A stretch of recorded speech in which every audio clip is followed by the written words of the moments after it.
Repita. This is the podcast where two best friends discuss the latest in film and television and then do it all over again the following episode. My name is Colton Brown, and joining me, fellow Transylvanian vampire, Andrew Meadows. This I. We're here in a new year talking about fear. Oh my goodness. Wow. We are kicking off 2025 with rhymes. Wow. How about that? Crushing it. I was not prepared. I'm blown away. I'm blown away. I mean, if that doesn't set the stage for a pretty good year, at least hopefully in terms of film and television, not to speak of other things, I don't know what will. So very exciting. And, you know, we are, of course, going to be wrapping up our coverage of 2024 content with this episode, but we are really kicking off 2025 with a banger of a subject, of a banger of a movie to talk about with Nosferatu, which, you know, if my Count Orlok impression didn't make that abundantly clear, or if the title and the episode didn't make that abundantly clear, I have now made it abundantly clear that we are talking about Nosferatu on this episode. Very, very exciting. Certainly a film I think that was much anticipated for both of us, particularly for you. You're a big fan of Mr. Robert Eggers, the writer and director of Nosferatu, and we've both seen it. We have now both seen it. We'll have to talk about whether we saw it on Jesus's birthday or not. I don't know if we quite did that, if we committed the cardinal sin of doing something like that. But I'm very, very excited. I have a gut feeling that we have some things to say about this movie. Maybe good, maybe bad. I don't know. I have an inclination of where we're going to stand on it, but I'm very, very excited to get into that. So we haven't, and you know what? It's a nice pick me up. It's been a few weeks since we recorded, but we got a bit of a stinker with the last one we talked about in Gladiator 2, for those that maybe didn't listen to that episode. Yeah, we did. The first time in a good while where we really were just like, this kind of sucked, didn't it? So if you want to hear an episode of us talking about a movie that kind of sucked, didn't it? Then go check out our Gladiator 2 coverage. It's not too late. I think it might be available on VOD soon or now. I think it's on VOD now. So for anyone that didn't maybe make the theater trip, I wouldn't know if we would necessarily recommend spending the money to buy it at home, but you know, if you split it amongst like 6 or 7 people, maybe you could find some entertainment value there. Could be totally fine, you know, whatever you're into. Yeah, you could do worse. You could definitely do worse. Definitely. But because it's been a few weeks, I think we were late to the party talking about Thanksgiving stuff on that episode. Now Christmas has come and gone, so Merry Christmas, and Happy New Year to all. We've kind of blown through the holidays.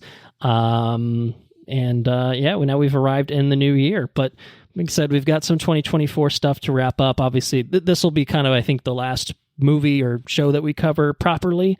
But then we'll be doing our big year in review roundup. Hopefully by the end of January, we'll at least record it, I think, before the end of January and hopefully get it out by then. Then we'll be taking a look ahead to 2025 and all the movies and TV shows on tap for the year. And then we'll be getting right back into the swing of things. We'll see if we have a more regular routine this time. I mean, Andrew's got a baby at home still. He's still babying about, so I don't think you've quite figured out a regular routine just yet. And this may or may not be. Ooh, I don't know if I have to ask Sarah, but I don't know if she's made it social.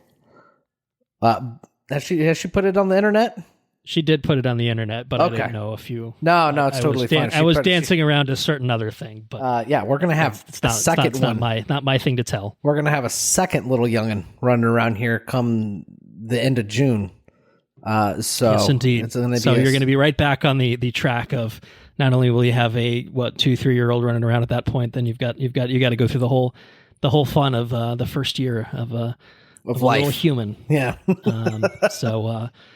So yeah, I don't think we can make the promise that 2025 is going to be much better in terms of regularity for what we do. We will watch things when we have time to watch things. We will record on those things when we have time to record on those things, and I will edit them when I have to. I don't have it. My excuse is just, I'm lazy and, I have a job and all that. I don't have the same excuses that you do. Lead busy lives though. Because they're always doing something. Relatively busy. There's always something going on, and sometimes I'd rather play a game of college football than edit. Sue me. I actually, I was planning on editing over the holidays. This is the inside scoop. I was planning on editing the Gladiator 2 episode over the holidays. This is to explain why it went up in 2025 as well, even though we recorded it a few weeks ago. I brought the files with me on a thumb drive. Because we traveled, we went to New York. I'll talk about all the things we were up to later, of course. But we traveled up for Christmas and stuff, and then I plugged in the thumb drive to my laptop, and lo and behold, the thumb drive was corrupted. So I had no access to my files because they were not saved to the cloud because there wasn't enough storage on the cloud for them to upload to the cloud. So anyway, I was like, well, it's meant to be. I guess I'll just take time off and enjoy the holidays. So sue me is what I say. Don't actually. I don't want to deal with that. I already have enough stuff dealing with the law in my life as is. I don't need extra things on top of that. Thank you very much. But there you go. Inside baseball for everyone about what's going on and why I'm slacking on the editing front. You said you have very good excuses for why we're not covering as much as maybe we used to, or why we're not I guess recording with any sort of regular every 2 weeks, every 3 weeks schedule or anything like that. It's just life's crazy, man. Life is freaking it throws crazy. A lot at you. You've got all the stuff you've got to deal with, and then you've got a job where you probably working more hours a week than I am, most of the time. So, we stay busy, dude. We stay busy. Yeah, busy. But we do it for the listeners. So that's it. We do it for the pod. And we do it for each other. I think. We do. Ultimately, at the end of the day, it's a nice respite. It's maybe less about the listeners at this point because we don't exactly have a huge listening fan base. We appreciate those who obviously do listen, however many there are, and wherever they are. Sometimes we get some downloads in Russia. I don't know. I think it's still mostly the Red Sparrow episode. They're like, can we turn them into spies? Can we do anything here? No, not if they're looking. Not if they want our opinion on that movie. That was a stinker. But at the end of the day, I think we enjoy it, and that's why, however many years into this, year 8, I guess we started 2017. Dang, is it really? 8. Oh my god! That's why we're still doing it. So at the end of the day, because we enjoy it, it's a way for us to connect and talk about the things that we love to talk about. Sometimes you get a stinker, you get a Red Sparrow, you get a Gladiator 2, and sometimes maybe. Just maybe you get a Nosferatu. And that's where I'm going to leave that sizzle, because I would love to know if you have a fun fact about Nosferatu or anything else. If you are inclined to go in a different direction, I leave it I up was to going to actually say sometimes you get totally embarrassing dad jokes. Oh, okay. So this will introduce the new segment. 2025 new segment of the show. That's it. Here we go. Okay. Little preface to the fun facts. Yeah. Well, okay. Well, so set this up. What's going on here? For Christmas, what's this new section? For Christmas, I got a box of totally embarrassing dad jokes. Includes 300 laugh out loud gags, and it's got. They couldn't bother to put 365 in there. It's no. It's gonna be. It's not like a calendar. Okay, it's just like cards and stuff. Yeah, okay. Box of cards with 3 jokes on one side, Oh, okay. All right. So it's loaded. So you got 900 dad jokes ready to go. We got a bunch. Loaded. We got a bunch. Okay. So, I just figure I'll grab a card and we'll set it up, read one from the cards and go from there, Yeah, perfect. And then by the time we get doing this for 50 times, we'll probably have accidentally looped back to jokes that we've already told before, but no one will remember, so it's fine. Right, exactly. And that's part of the charm. That's a dad thing to do, right? It's absolutely. Keep retelling the same shitty jokes from a year ago. Yeah, exactly. Perfect. So it won't matter. So don't add us if that's what happens. Even if it's the next episode, don't add us. But what do you got? How we got to remember. The Gherkins really set the stage for fun fact as a section, a staple of the podcast. So you got to come out strong. I'm not putting too much pressure on you, but I am going to put a little pressure on you. I'm going to kick it off with you because you brought up the Gherkins. So, and the Gherkins was a food centric thing, So okay. Both of these are food centric, and the second one that I found was a little too good to let go. So, all right, I'm ready. Which cheese lives in a galaxy far away? So as part of this segment, am I going to attempt to guess it? Yeah, you can try to guess just it. Like leave space for the punchline? Or I can just I can deliver the punchline. It's probably better. I'd say it would say we'll have to play around with it. I think it depends on whether it's just going to be dead air for me for a minute, being like, I don't know, man. I don't know. All right, read it to me one more time, and then give me 5 seconds. And if I don't spit something out in 5 seconds, drop it on you. Okay. Which cheese lives in a galaxy far away? Boba Fetta.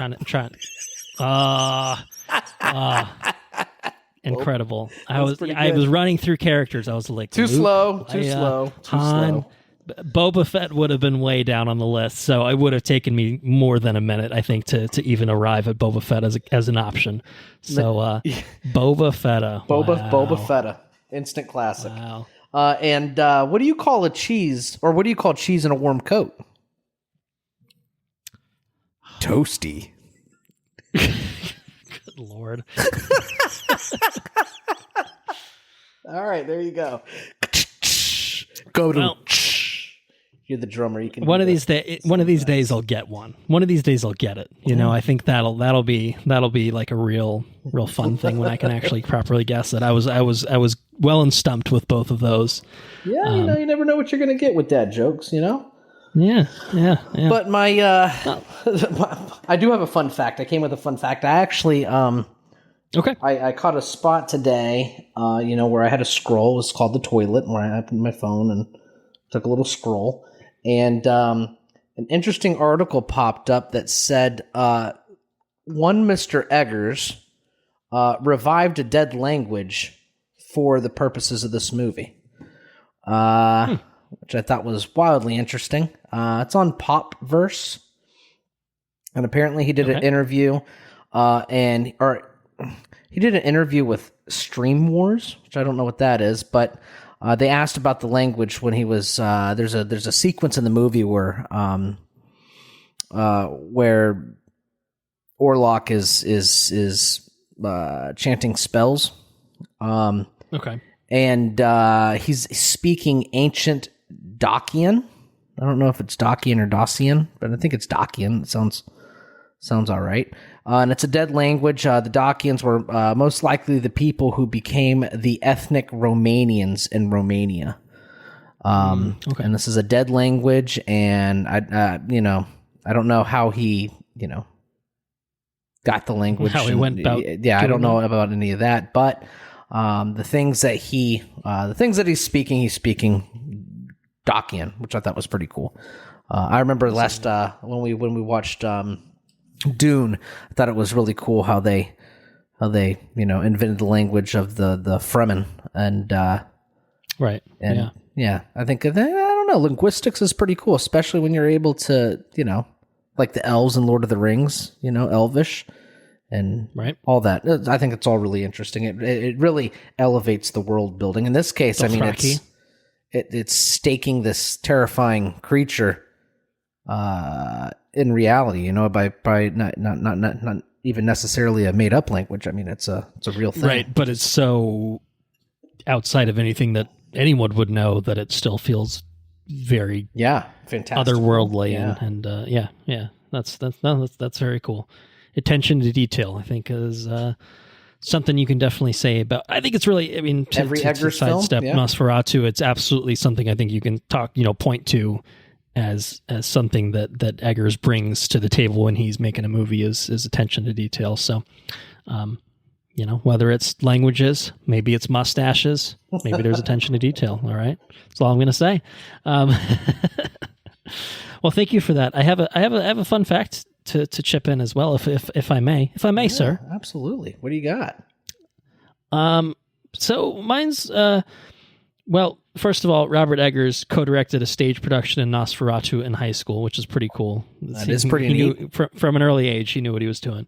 But that actually kind of is somewhat similar to my real fun fact, which is that this is a movie that stars one Willem Dafoe, who's a fantastic actor. And this is not his first foray into the world of Nosferatu. Once upon a time, he was in a 2000 movie called Shadow of the Vampire, in which he played a fictionalized version of Max Schreck, who was the actor who played Count Orlok in the original 1922 Nosferatu: A Symphony of Horror. So, so Defoe has kind of had some involvement in the Nosferatu verse. That movie sounds very interesting. I have no idea if it's any good. It's got John Malkovich in it as well, and Cary Elwes. Okay, but it's basically kind of an account of the making of the original Nosferatu with the actor Max Schreck, with the I think fictionalized edition that he's actually a vampire. So it's the actor is actually he's not just dressing up in makeup and playing a character. He's the real deal. He is the real deal, and that's kind of the thing of it, which sounds pretty interesting. Again, I have no idea if it's any good, but it's a very interesting concept. To kind of show the behind the scenes of a movie, but still kind of have this sort of fictional bent to it. But Willem Dafoe, the man's a chameleon. I don't know if that's quite right. He's very recognizable, but he's in everything.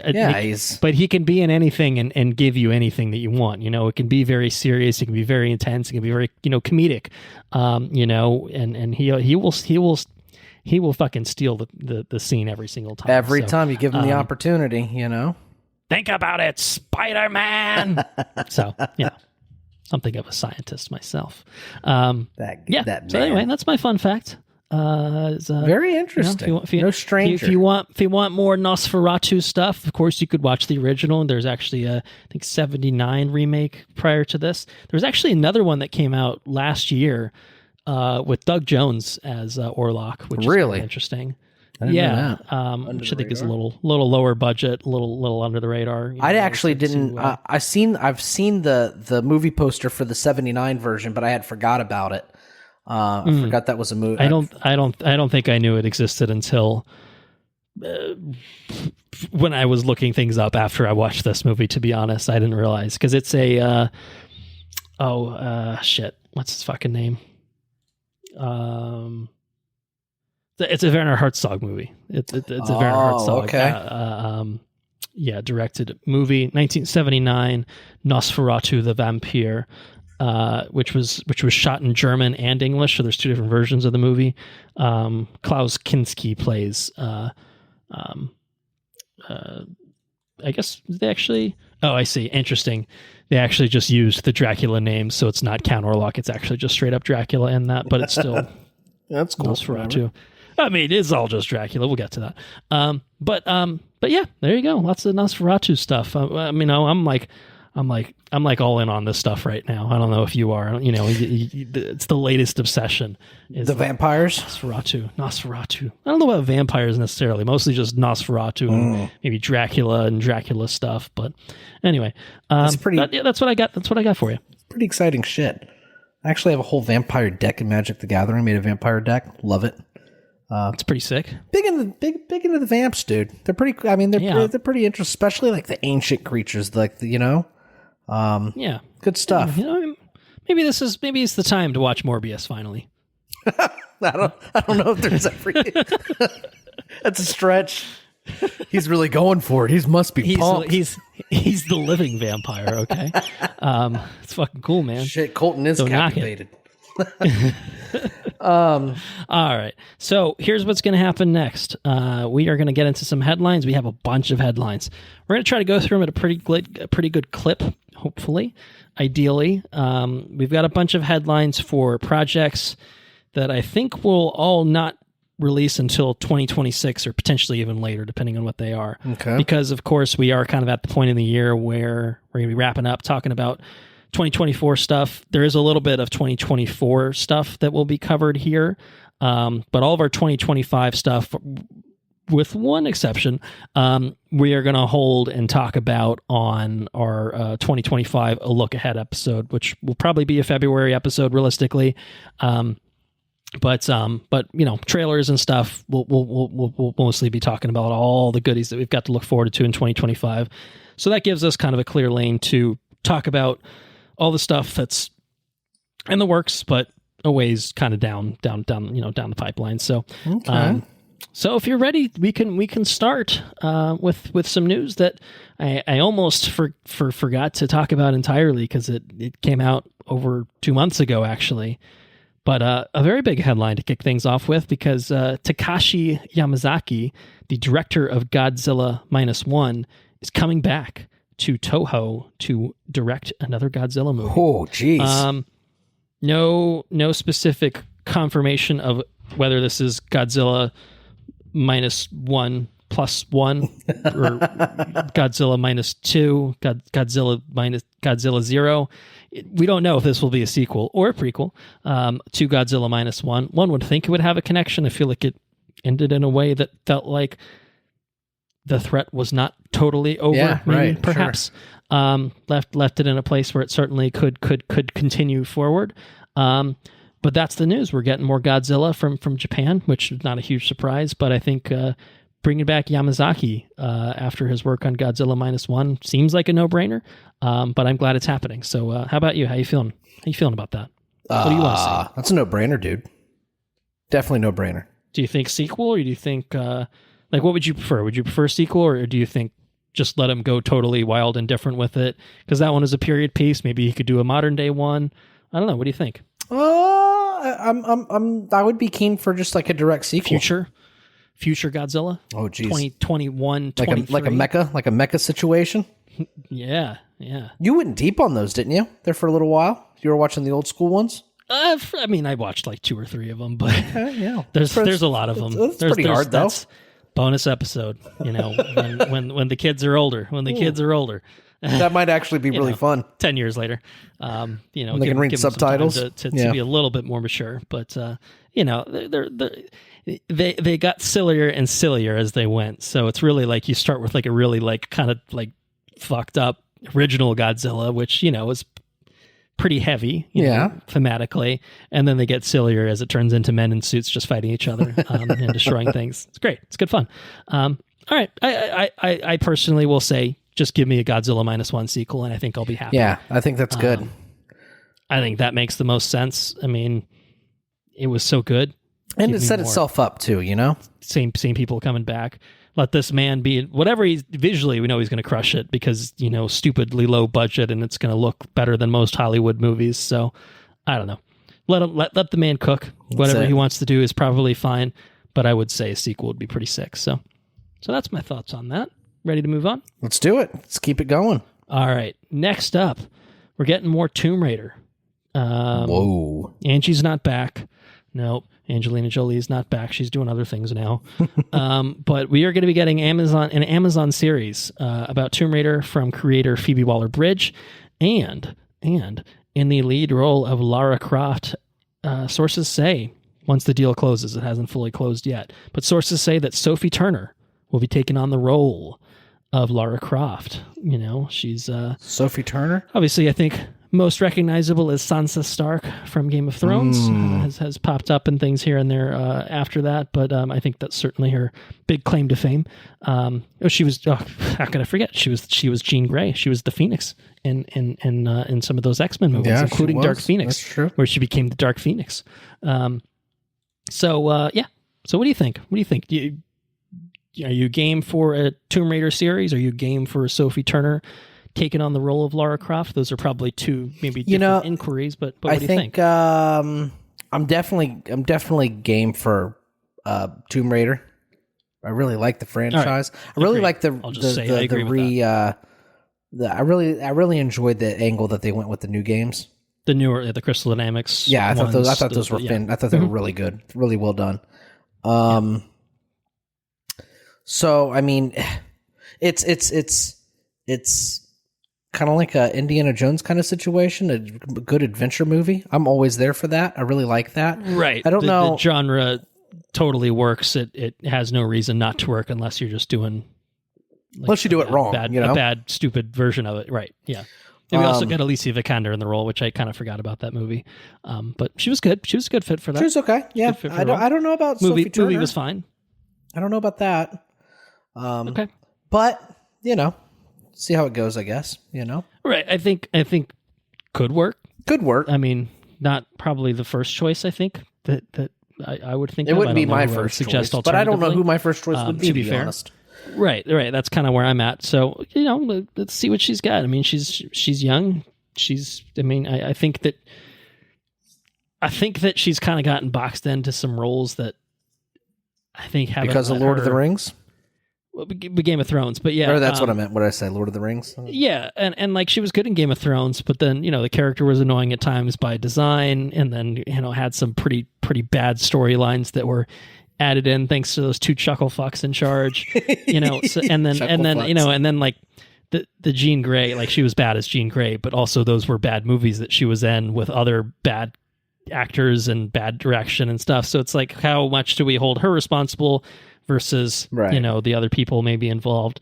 And I feel like she hasn't had a role like Lara Croft necessarily. I mean, I guess I have to put my faith in Phoebe Waller-Bridge, who I think is pretty talented. Phoebe Waller-Bridge, I know this name. She was in the most recent Indiana Jones. She I think created the show Fleabag, if you've watched that at all. No. She was I guess she didn't actually end up starring in it. She was going to be part of the Mr. and Mrs. Smith Amazon show, but didn't actually happen. Okay. Contributed to the screenplay of No Time to Die. She was the voice of L3 in Solo. So, okay. British lady. Oh, She's then done some things. Instant faith. Yeah. Killing Eve. I think it could work. It could not. Let's see what happens with it. Yeah, see what we get. it could absolutely give me a also trailer. not work too. Let's see where it goes. Yeah, that's fair. All right. Well, let's leave it at that then. Let's leave it at that and move right along. Let's move right along to our next headline. The Expanse creators are up to something else. They're making another adaptation for a new series that is also going to be finding a home at Amazon. This project is going to be another book adaptation. It's actually going to be an adaptation of the next series from the writers of the Expanse books, James S.A. Corey, a.k.a. Ty Frank, and Daniel Abraham. The series is called The Captives' War. Okay. The first book, The Mercy of Gods, I think is out. I haven't read it. I don't know a whole lot about it. But basically, they are kind of doing the same thing they did with adapting those books. It's the same a lot of the same creators involved. Adapting this work. So Naren Shankar, who was the Expanse showrunner, is going to be working on it. And I think that the authors themselves, I think, will be involved as well. And so they're making this thing. I'll give you a description of it so that you can kind of lay it on me. What's get a sense for what it's like. Set in a distant future of galactic empires and alien civilizations and inspired by the biblical book of Daniel, The Captives' War follows a group of prisoners who rise from the ashes of catastrophe to destroy their conqueror's society from within. It is an epic tale about the transformative power of individuality in a totalitarian world. So there you go. That's what you got. So what do you think? Do you think... it's Equilibrium. Set in space opera. Right, Equilibrium in space. Maybe that's kind of what we're looking at. That's cool. I'm here for it. Tale as old as time, right? Yeah. Stories that constantly need to be retold. I think these are good things. Maybe more now than ever. Maybe more now than ever. That's right. But if you set it in space, people don't catch on as easily. They're like, oh, it's fiction. Right, exactly. It's fiction. What's What's the one with fucking the bugs? Starship Troopers. Yeah, right. Exactly. It's just fiction, man. It doesn't mean anything. They're just bugs. I'm here for it, definitely. So, I mean, you tell a good story. It's good. It's good. Right. And these guys are established storytellers.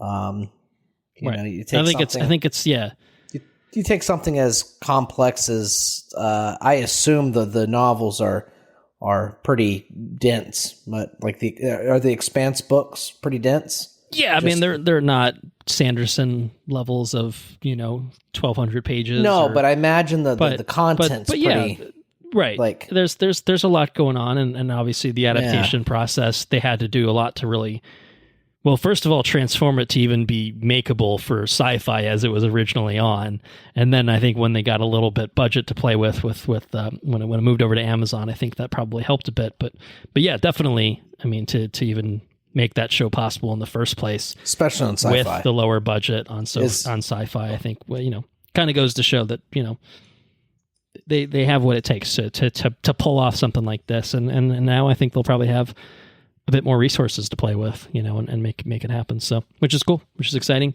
Yeah, I would like to read these books. What's it called again? Same of the book? The first book's called The Mercy of Gods. Again, okay. James S.A. Corey is the pen name they use for their books that they write together. So yeah, that's what you got. That's what you got on that front. I sounds cool. Obviously, probably a good ways off. A couple of years at least, I would imagine. But it sounds interesting. I love a good sci-fi show. We get bad sci-fi shows sometimes too, but I love a good sci-fi one. And I think that, you tell me the people behind The Expanse are making a new sci-fi show. I'm there. I can't help but not be interested, even though I still, admittedly, have not finished that show, but I will. It's good. It's worth finishing. It's good. It's the classic sort of thing of like, I'm going to read the books, and then I got behind in the books, and then I got behind in the show, and here we are. Still haven't done anything, but what are you gonna do? So anyway, that's what you got. Let's move on to our next headline. First of a few extra headlines about the upcoming content from DC Studios. We talked a few things on our Gladiator 2 episode, and we've got even more news kind of on this front. So one of the upcoming DC Studios projects, in addition to maybe a Superman, a Lanterns, a Supergirl, is going to be a movie centered on the character Sergeant Rock. Sergeant Rock, you're a big Sergeant Rock fan, I think. Sergeant Rock? I don't know who the fuck Sergeant Rock is. Who's well, Sergeant let me Rock? tell you about Sergeant Rock. All right. He's a fictional character appearing in American comic books published by DC Comics. He's a World War II soldier who served as an infantry non-commissioned officer. He's a World War II guy, I think he's just a straight up World War II guy. I don't even think he's got weird powers and shit. I think he's just a World War II guy. But the movie that we're going to be maybe getting is going to reunite director Luca Guadagnino with actor Daniel Craig, who worked together recently on a movie called Queer, which I don't think we've talked about at all. But it's apparently pretty good. It's getting a lot of awards buzz or anything like that. But I love a good Luca movie. Watch Challengers if you haven't yet. That's definitely got some queer stuff going on in there too. This movie, yeah, Luca, Daniel Craig maybe starring. It's going to be written by the same screenwriter that wrote Challengers and Queer, Justin Kurtzkis. And so nothing official, no deals have been signed, but this is maybe going to happen. Is Daniel Craig, World War II guy, in the DC Studios shared DC universe with Luca Guadagnino directing. So, yeah. It's a lot of information to parse through. Sure. Let me see some treatments. Let me see some stuff. I need to see it. Well, yeah, I hear nothing but praise about Challengers. I still have yet to see it. I imagine that that Challengers movie is going to probably be in our year discussion as much as everybody's been talking about it. So I would suspect it will come up at some point. If nothing else, listen to that fucking score, man. Even if you're watching it devoid of the movie itself, which you probably shouldn't do. You should watch the movie. But listen to that score, man. It's awesome. It's pumping. Yeah. Anyways, so yeah, give me something to look at. All right, you need a little bit more to chew on. Yeah. All right. I hope this happens. This to me suggests that James Gunn is not afraid to, this is not going to be the Marvel machine at DC Studios. If you're bringing in a Luca, if you're bringing in Daniel Craig, although once upon a time he was going to be Balder the Brave, I think in Multiverse of Madness, but then COVID happened. He's like, I'm not fucking going. I'm not doing that. So it didn't happen.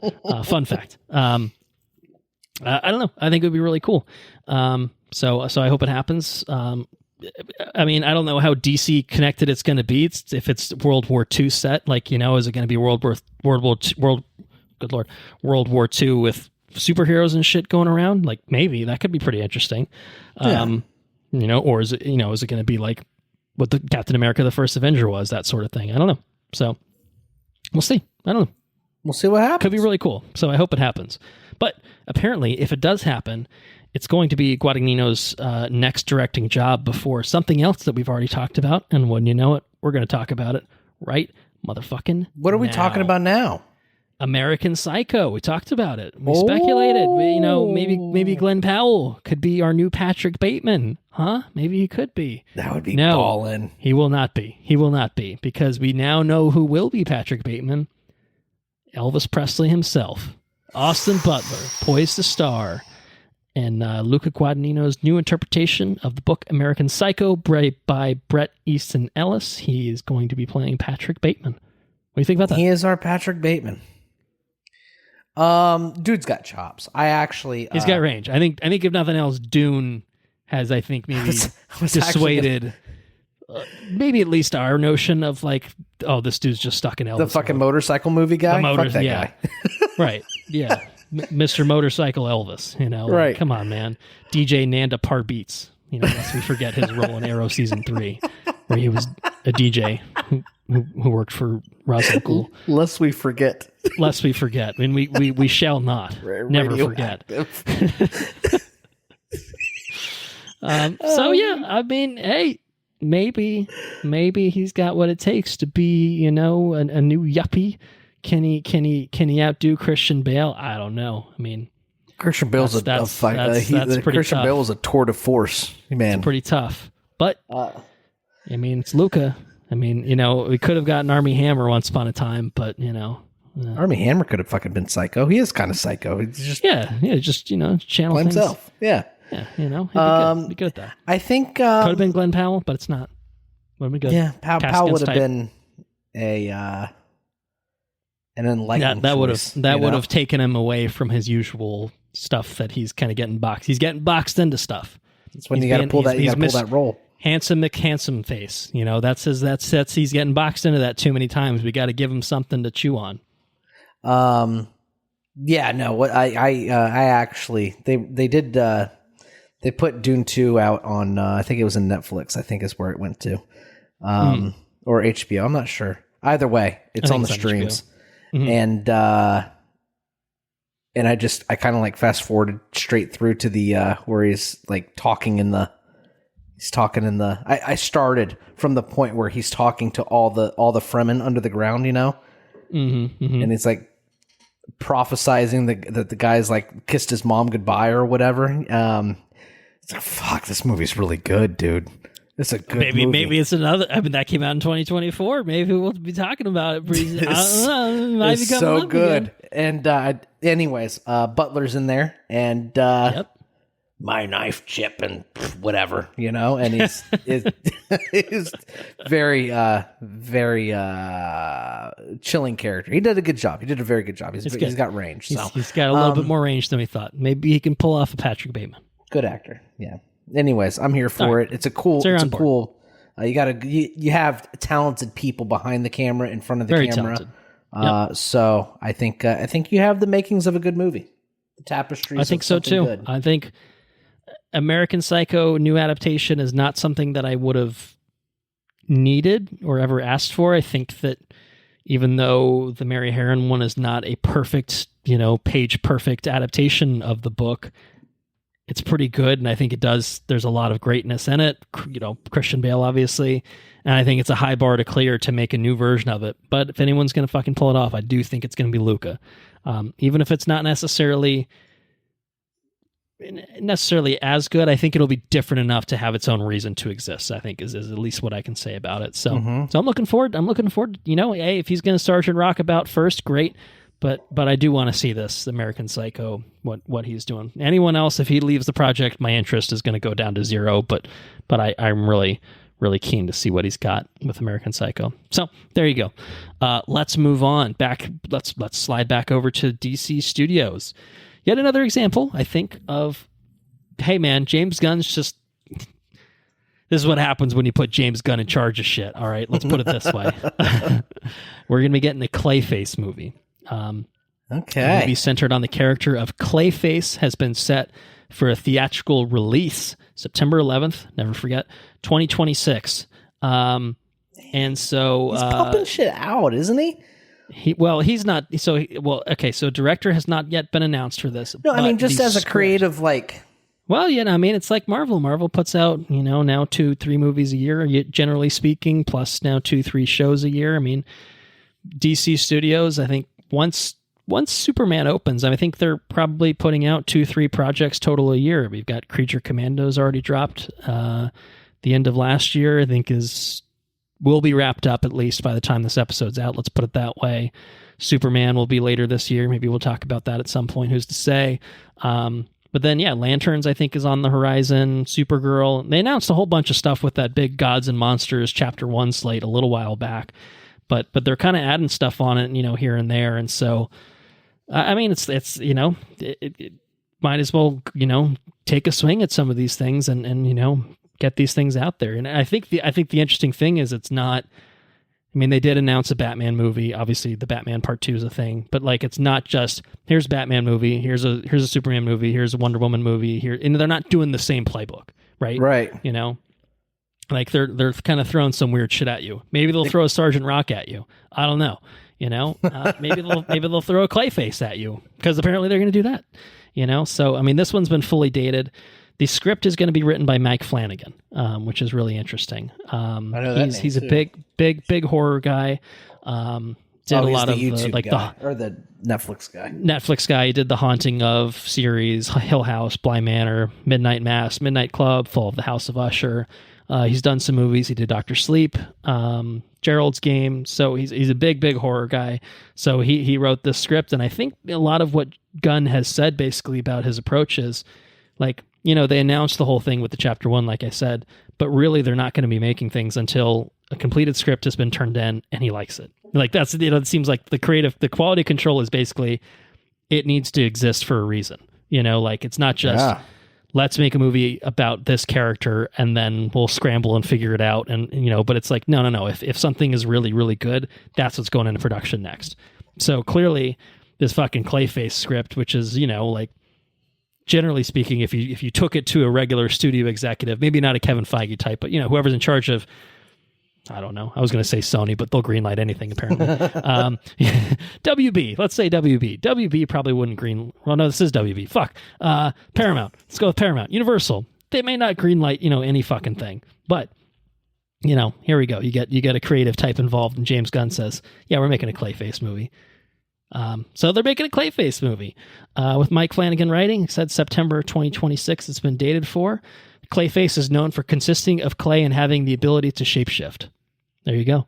That's the character you've got, which is interesting. He can take, he can basically transform himself to look like people. He's got kind of like chameleon-like powers and that, like he can resemble like full people. He's not always in clay form and stuff like that. But yeah, I mean, what do you think? What do you think about this? I think it sounds exciting. Clayface is a pretty cool character. He was in an episode of the Amazon Batman. Okay, Cape Crusader, which I haven't seen, and I didn't finish the season or whatever, but gotcha. Okay. Just kind of like watch it in passing when I got a couple minutes, and for sure, it was a memorable episode. It was good.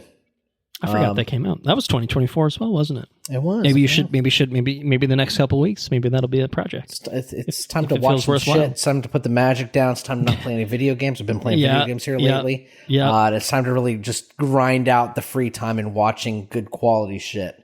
It's that time of year. Beginning of the year, it's like, oh shit, I got to watch all the 2024 stuff now. Missed out on so much. Yeah. So, anyways. Yeah. All right, so you're in on a Clayface. I am in on a Clayface. I like the character. I think it's pretty cool. Agreed. Sounds fucking weird. Sounds out there. Cool. Let's see what a fucking Clayface movie is. All right. Sounds interesting. I mean, sounds interesting at a bare minimum. So it's 2026. Clayface will arrive. All right. Let's go from DC to Marvel. Let's go talk about Avengers Doomsday and maybe who's going to be in it, other than Robert Downey Jr. as Dr. Doom, which we've talked about a lot. I don't know about it. I just don't know. Have we come to grips with it yet? I don't know. We don't know yet. All right, let me throw this at you. Chris Evans is coming back to the MCU for Avengers Doomsday. He couldn't turn down the paycheck either. So he's going to be coming back. He's joining the Russo bros, who are back in charge, directing Avengers Doomsday. And they're bringing everybody back. Yeah, okay. They're bringing the band back together. We're going to be getting Anthony Mackie. Apparently, he's going to be back as Sam Wilson / Captain America. Big shock. So it's the article. It's not clear whether he's going to be suiting up as Cap, if he's going to be Steve Rogers. We saw him quite recently in a movie called Deadpool and Wolverine, in which he was not playing Steve Rogers. So so he could be potentially another character. I am wondering, and I am not the first person to have this thought. Let it be clear, obviously. Are they bringing back the original cast to all play variants of themselves, but evil variants? Are we getting evil Tony Stark as Doctor Doom? Are we going to get Hydra Cap?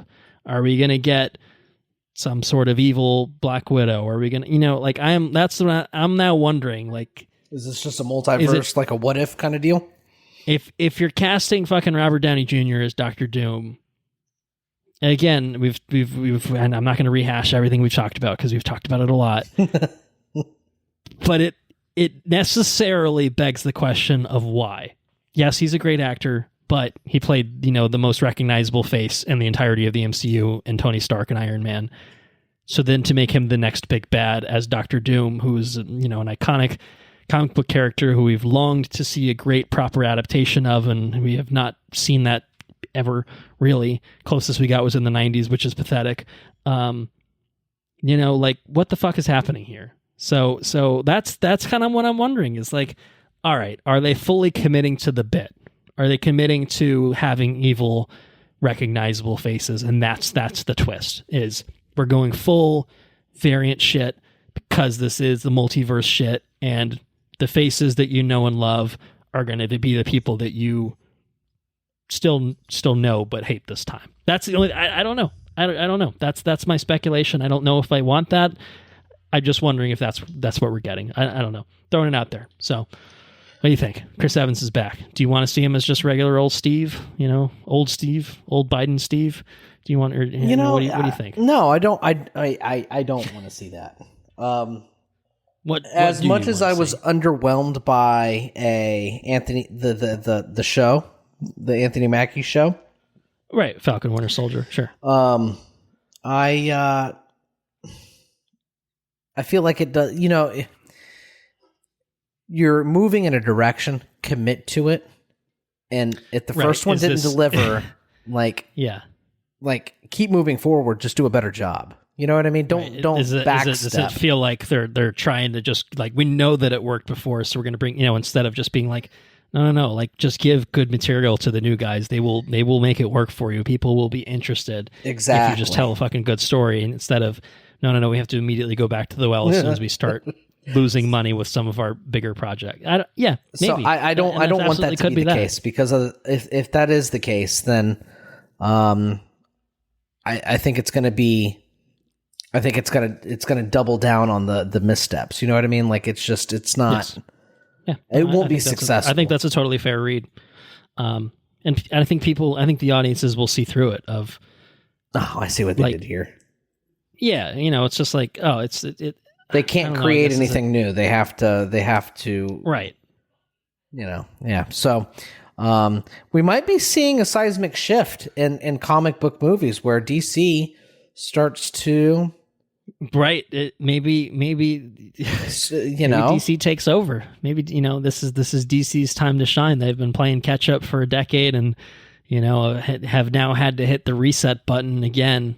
Maybe, and I'll be honest with you, I'm here for that too. It's time to shine. DC's got a lot of really good shit. I want them both to be good. I think I would want to have, and that's in a perfect world. You want them both to succeed, right? So it's not like Kevin Feige has suddenly left Marvel Studios and now the heads of Sony are running the show. Like, there's no reason that Marvel shouldn't be sustaining what they've built to this point. Other than obviously it's really, really hard to sustain it for as long as they had and keep it going.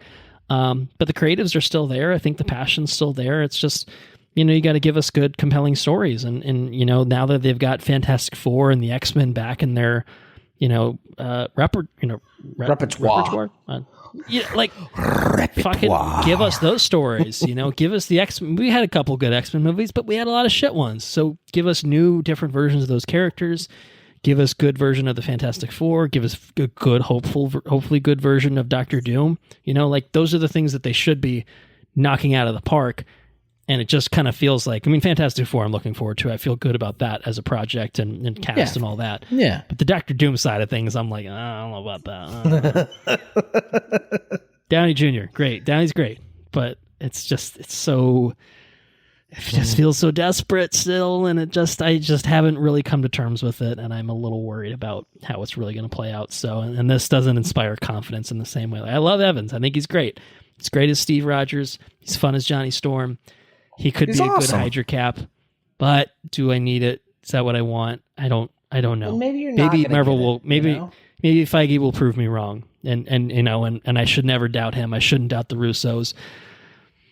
It's kind of hard to not kind of doubt, what they're doing right now when they present it on the scale that they present it as. You know what I mean? And especially because this is the pivot.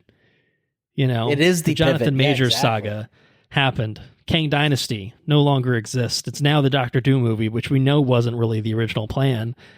And so it really just feels like panic and desperation. And again, I haven't seen anything and bringing the Russo brothers back. It's like nothing feels like they've got a good grip on what the fuck they're doing. No, it feels like it all feels like damage control. They set a date for an Avengers movie, and they've, to be fair, moved it a few times, but it's like, we're committed to making this thing. And it's like, maybe they just want to be done with the multiverse shit, and then they can, get to the fun stuff with X-Men or whatever. But it's like, if you make schlock, and I'm not saying, this is going to be schlock, but if it doesn't, at least if you have 2 Age of Ultron level movies, I don't know. It's fine. It's whatever.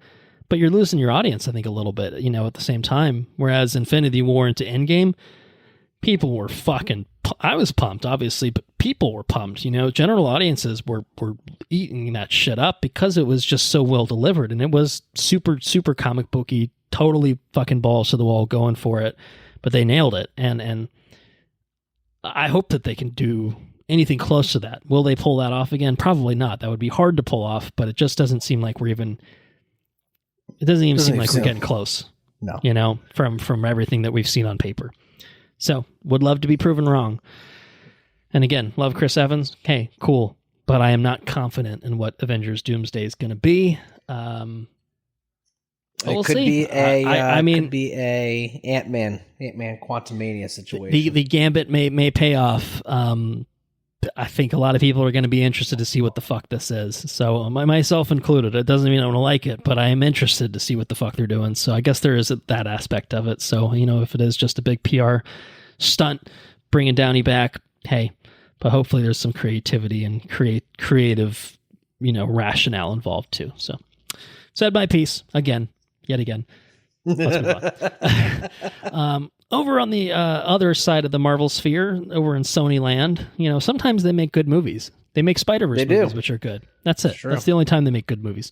Well, I guess technically if you count the Marvel Studios ones that make the movies for them, but then they release them under the Sony banner, those count too. But was it a couple years ago, 2022, we got a movie called Spider-Man Across the Spider-Verse. It was half of a movie, if you recall, to be continued. We all thought, 2023, it'll be great. We can't wait for Beyond the Spider-Verse, the third one. Well, didn't happen. 2024, we all look forward to it. Oh, well, sound good. Didn't happen. 2025 must be the year, right? No, probably not. They've hired directors on it.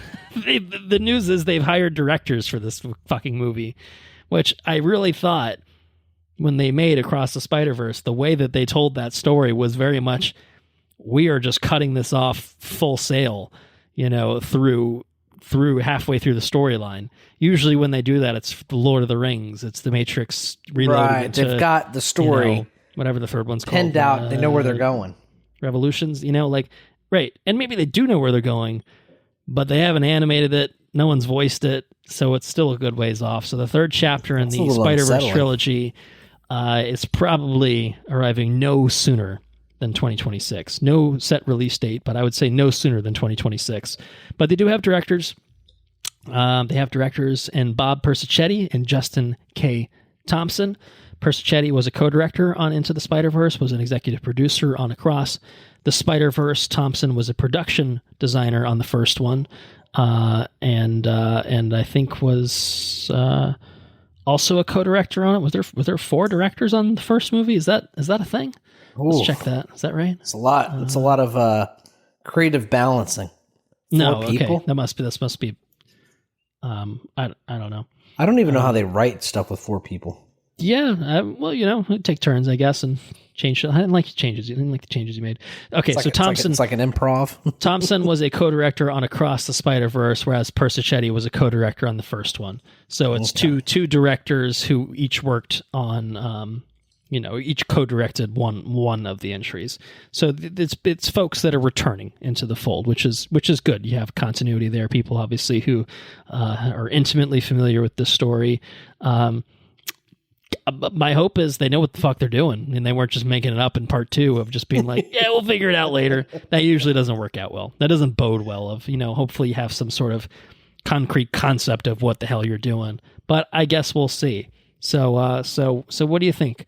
I assume you're excited for Beyond the Spider-Verse. Is that fair to say? Yeah, but like you say, it doesn't bode well that you're struggling to find people to spearhead your project, Yeah, I don't know if they're struggling. It just feels like there's no urgency, which is just bizarre given what the second movie was.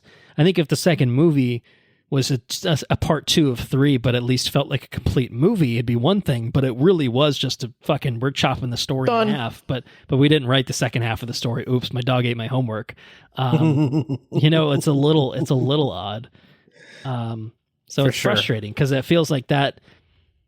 To me, especially when you think you're so close to getting a complete product. Okay, right. Well, they fucking told us we were. It's not just that we thought. They fucking told us we were. They set a release date, for... Yeah, that's true. It was set for March 2024 at one point. I can see that at least. That didn't... not even close. They haven't even started fucking work on this thing. Okay, there were strikes and stuff, but, they clearly were not getting the ball rolling on this any faster so I don't know why it's taken so long. I don't even know if this is a Sony fucking around sort of thing. I don't think so. Sony's eager to make these movies. They print money at this point. It's one of the few Marvel movies they put out that's critically well received. It's a golden child. So I don't begrudge folks for getting it right. Don't just pump it out for the sake of pumping it out to make money.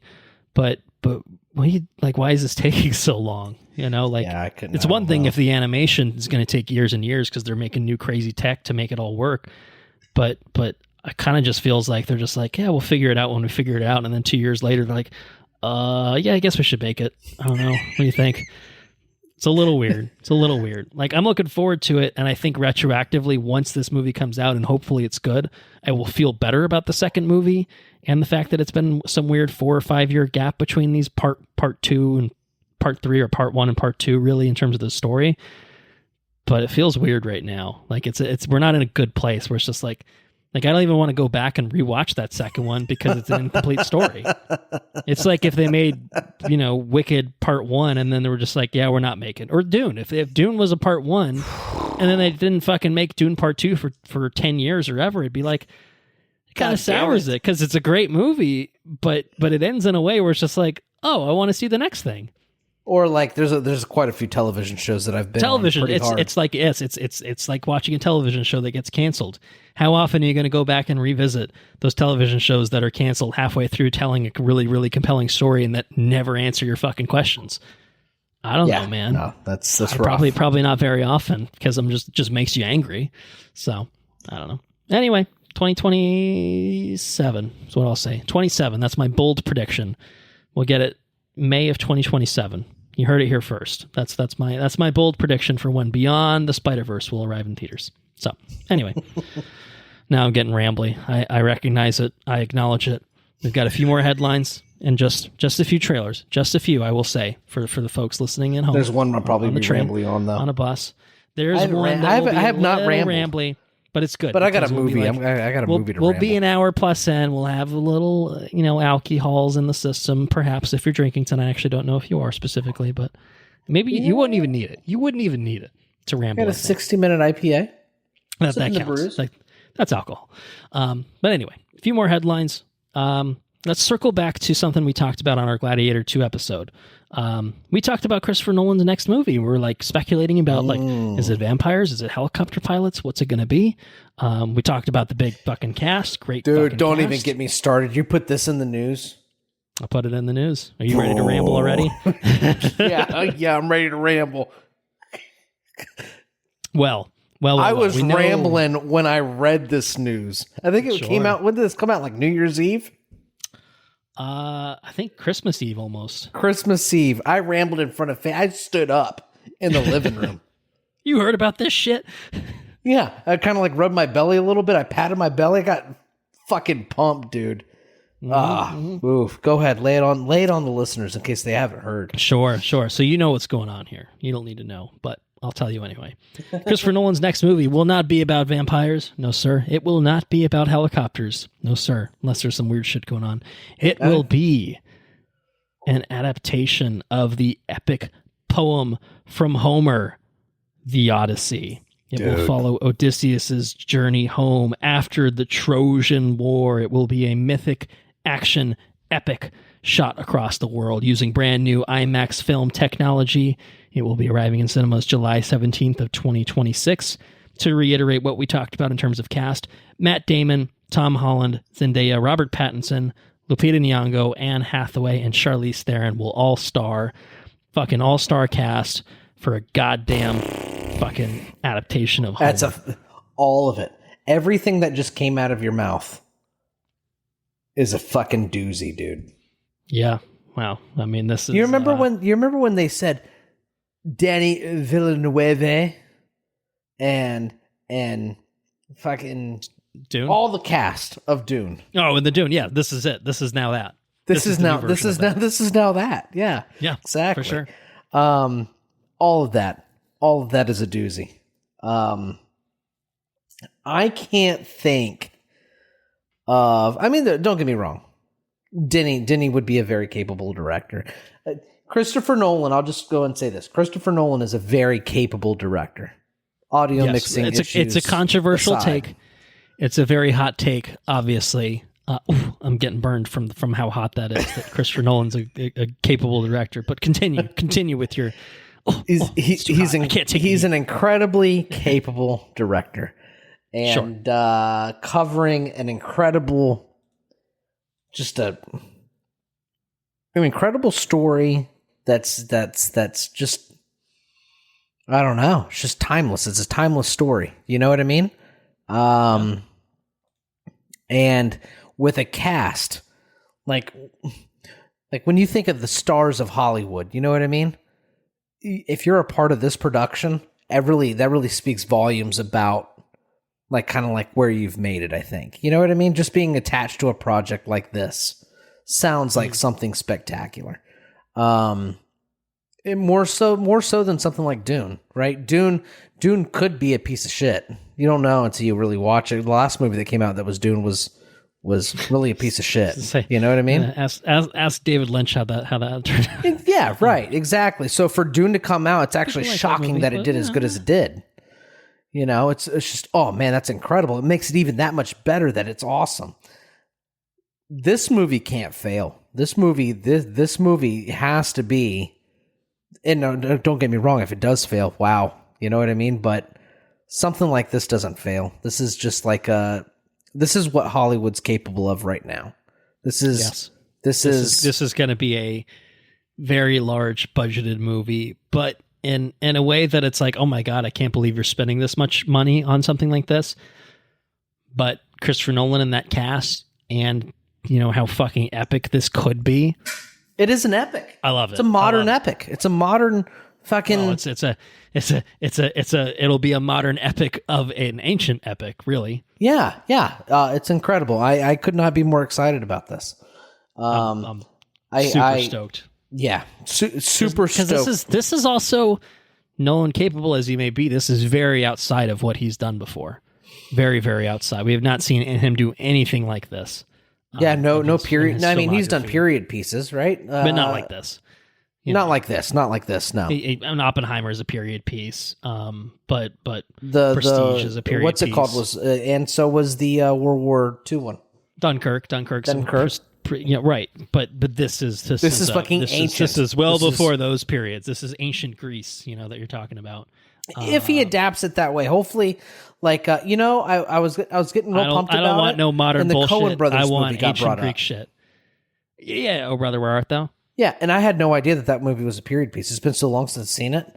And I don't know if it was. He said it was real evident that it was, and I was like, I don't remember that being an adaptation at all. It's a period piece in the sense that it's set, or it's not a period. It's not that it's a period piece, but an adaptation. But it is an adaptation. It's yes, right. It's an adaptation, or the Odyssey, right.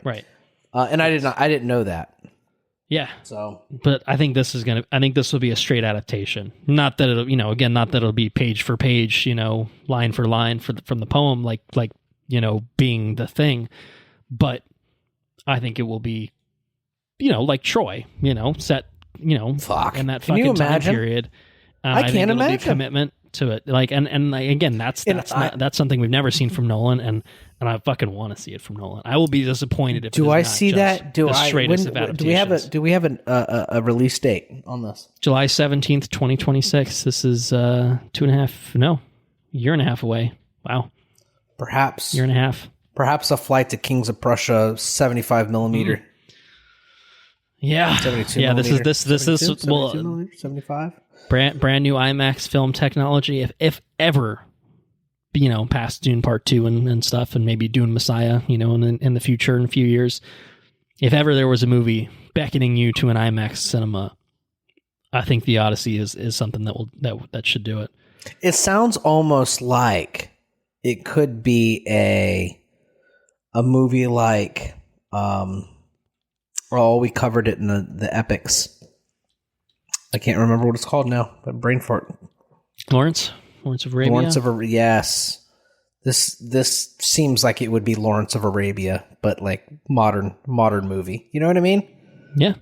Just that just if this is done right, it will have that level of impact on filmmaking. Exactly. Right. It may not necessarily, obviously, and we won't know that for many, many moons, but it feels like the news this has the potential to do that. And maybe that's a lot of expectations to place on a movie, perhaps unfairly, but this is Nolan we're talking about, and we know that Universal is going to be, again, throwing fucking money at this, endless money at this thing, to not only pay the people who are going to be in it, to pay Christopher Nolan, but to bring this to life in the way that a Christopher Nolan's going to bring it to life. It's not going to be fucking green screen shit all the time. It's going to be fucking epic filmmaking. Epic filmmaking. So, and I want it to be fucking long, dude. I want a long movie. 7 I want to hours have to leave minimum. work 5 minutes early. I'm supposed to get out of work at 6. And I want to get home at midnight. You know what I'm saying? Catch my 6:30 p.m. showing and get home at midnight. I want to feel like I've been traveling the fucking globe. I want a fucking intermission. Yeah, that's how long it'll be. I need to go out and use the bathroom and get 2 more beers because this bitch is long. That's what I want. I want a full ass intermission in there because it's 5 hours and 23 minutes otherwise. I want the film roll to be so large. I want the theater I want the execs in charge of Regal and AMC to be pissed that they can only show this twice a day in each theater. Fucking pissed. I could not be more excited. It was very exciting news. I was pumped then. I'm pumped now. I can tell. We're getting pumped. We're pumping each other up. We're not falling asleep in this episode. And if I don't think our conversation on Nosferatu is going to put anyone to sleep. But if ever you feel a little sleepy on this episode as we get into the wee hours of the night, just think about Christopher Nolan making the Odyssey, and perhaps you will be roused. Perhaps. Do we know who's playing? We don't know who's playing Odysseus. It's got to be either Matt Damon or Tom Holland. I mean, I don't know who else would be. Could be Robert Pattinson, I guess, but he's fourth build, so that would be weird. I don't know. I think that does kind of change things a little bit. Tom Holland's too young, right? Too young to play. I don't know. Odysseus after the war. That's when it takes place, right? The Odyssey takes place after the Trojan Wars, right? It does. Right. But, Tom Holland, he's not a wee little boy anymore. He's like 30, so, it could be. That's true, yeah. He just kind of looks the same. But I don't know. I think, yeah. 2026 is going to be a good year. That does change it. Changes it because that's a big age difference between those two. So it really does, I think, change things. But Matt Damon is first billed, which is maybe just because he's Matt Damon, but could also be indicative of. He hasn't been on a lot of stuff lately, though. I feel like he doesn't deserve top bill lately. I don't know. But well, I guess he was in fucking Oppenheimer, wasn't he?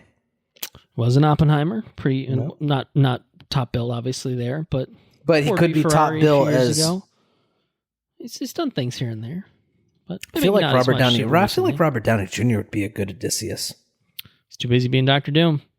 Not going to happen. Doesn't have time for both. Yeah, well, I know which one I'd fucking pick, don't you?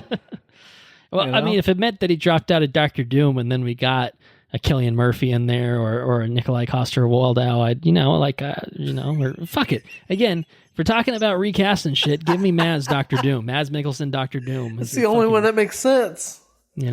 Come on, man. Come on. Anyway. Right. We should move on. We should Continuing on. What you talking about, my man? That's good. You're pumped about this next one? I bet you are. I'm curious. Jason Momoa is back for some DC Studios goodness, but no, he's hanging up the trident. He's putting away the fish scales. He's no longer talking to fish. He's going to be Lobo. Lobo. The alien bounty hunter. He is going to be playing the character of Lobo, and he'll be making his debut in Supergirl, Woman of Tomorrow, which is 2026 dated film. June of 2026 is when we're getting Supergirl, Woman of Tomorrow. They previously cast Millie Alcock as Supergirl. In case you didn't recall, she was the young Rhaenyra Targaryen in House of the Dragon. Yeah. Okay. She's going to be our new Supergirl. So now Lobo's joining the fold, which is pretty interesting. He's a intergalactic bounty hunter, crazy guy. If you look up his comic design, kind of looks like Jason Momoa a little bit already. So it feels like pretty good casting from that standpoint. I have to say, I'm super into this. I was never super sold on him as Aquaman. He was fine. The movie, the first one was, fine. He's always been like, okay, he's just doing his thing. Like, he's just Momoaing about. And that's what he does. Definitely what he does these days. But I think that this is one of those things where it's just like, this is the right kind of character where you can just Momoa about and is actually like totally right. It's like Ryan Reynolds. Ryan Reynolds is not right for every character, but he's right for Deadpool because it's just Ryan Reynolds. And it's fine. It works. So yeah, that's how I feel about it. How about you? What do you think? Momoa. Yeah, it's totally fine. I don't know about Lobo. Don't know a whole lot about him.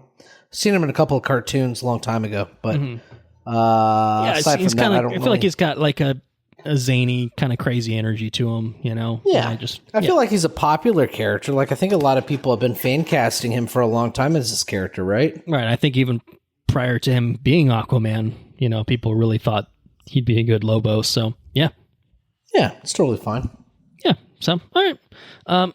So this in Supergirl, Woman of Tomorrow, it's based off of a comic book of the same name, and apparently the original version of that, Lobo was going to appear in it, but Lobo was not actually in the final version of that comic. So they're clearly making some modifications in the adaptation process. So I don't know. We don't necessarily know how big of a role he's going to be having in this, but either way, it's happening. So Lobo, Supergirl, 2026. Look forward to that.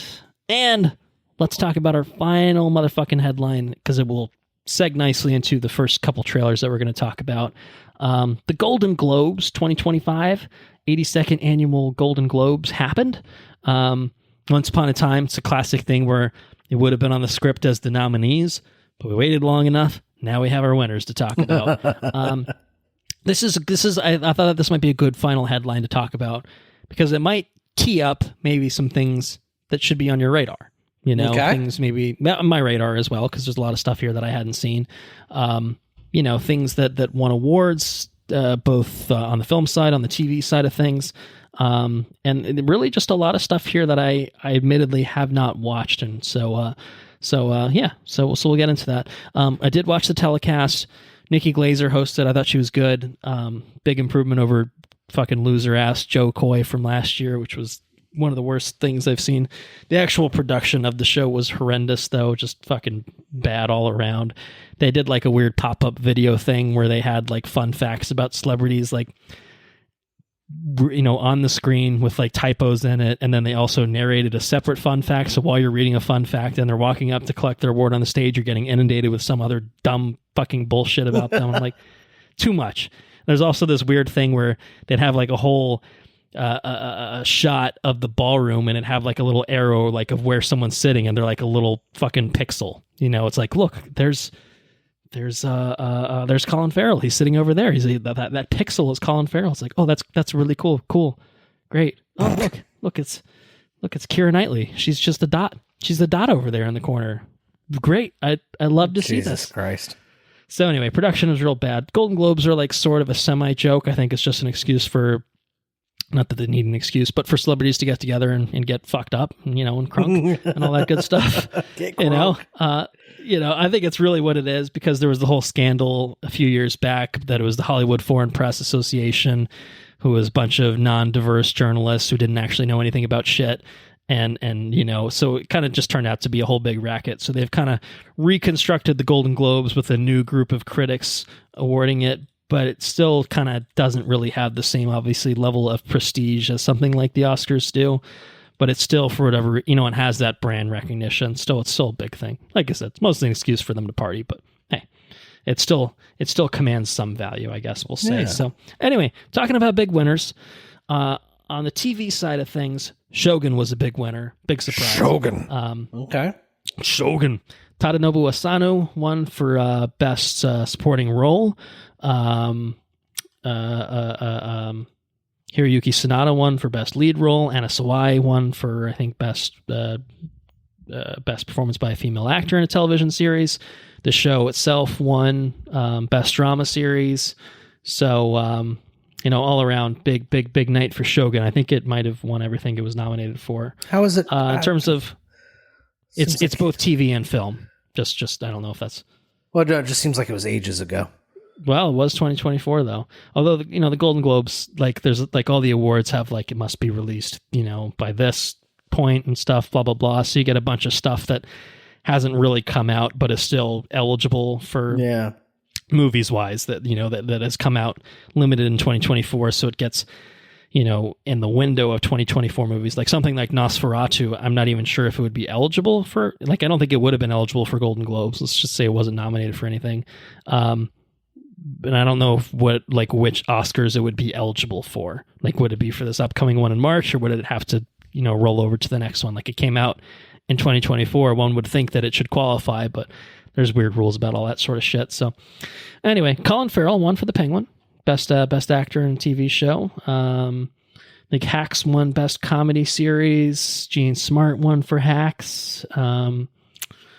Jessica Gunning won for best performance supporting role in Baby Reindeer. She was Martha. How could we forget? In terms of other big winners, Emilia Perez, I don't know if you know anything about this movie. It's a Netflix movie, won quite a few awards on the night. Zoe Saldana, Emilia Perez. It's a musical, which I think is about a trans woman in like the Mexican cartel. It's a French but Spanish language movie, which is a musical again. Mexican cartel leader who enlists a lawyer to help her disappear and achieve her dream of transitioning into a woman. Absolutely batshit fascinating story, which was nominated for quite a bit and ended up winning quite a few things on the night. So yeah, it sounds like that movie there. Sounds like a lot. Sounds like there's a lot of shit going on in that movie. It's definitely a lot of shit going on. So it won Best Motion Picture for Musical or Comedy. I think it won Best Foreign Language Film, or at least it was nominated for Best Foreign Language Film. I'd have to fact check that. But Zoe Saldana won for I think Best Supporting Actress.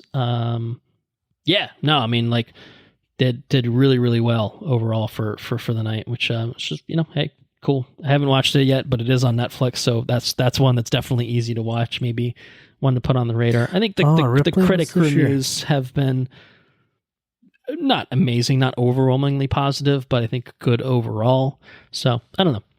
Be curious to check that one out. It's definitely a fascinating thing. It's a weird thing to make a musical about, but maybe the weirdness of it is what could make it work. I don't know.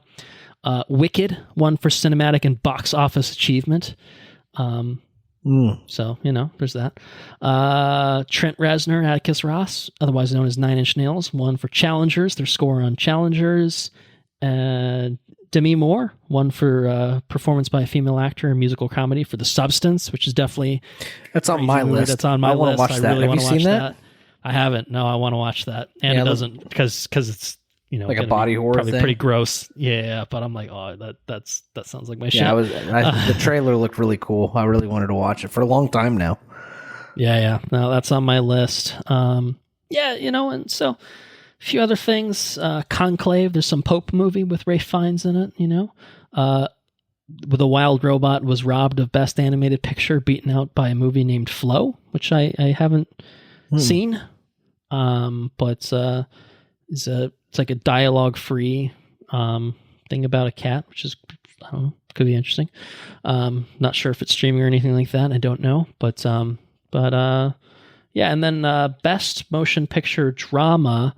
I'll say Adrian Brody won for Best Performance Male Actor Drama.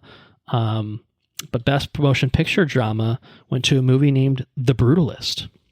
I don't know. Maybe we'll talk about it. But yeah, you can look up the full, thing of winners online. There's more. Obviously, the Golden Globes splits it in a way that the Oscars don't, where there's the drama versus comedy or musical subcategories.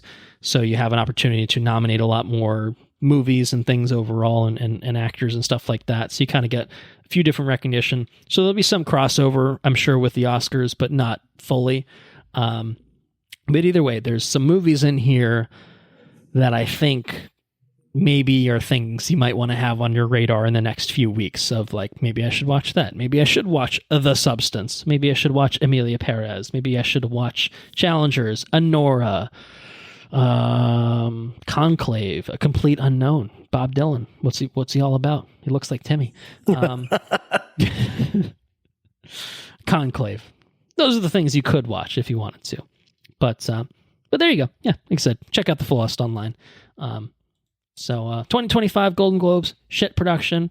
I'm not offended by any of the winners, but honestly, it's because I haven't seen most of them, so I don't know. Hard to say. But give me a few weeks. I'm going to be watching a lot of shit. We'll check back in our year in review episode. We'll see. We'll weigh in on all these things. So those are the headlines. We're going to move on to trailers, which I guess I heard some groans. I heard some groans in the audience. Don't think I didn't hear them.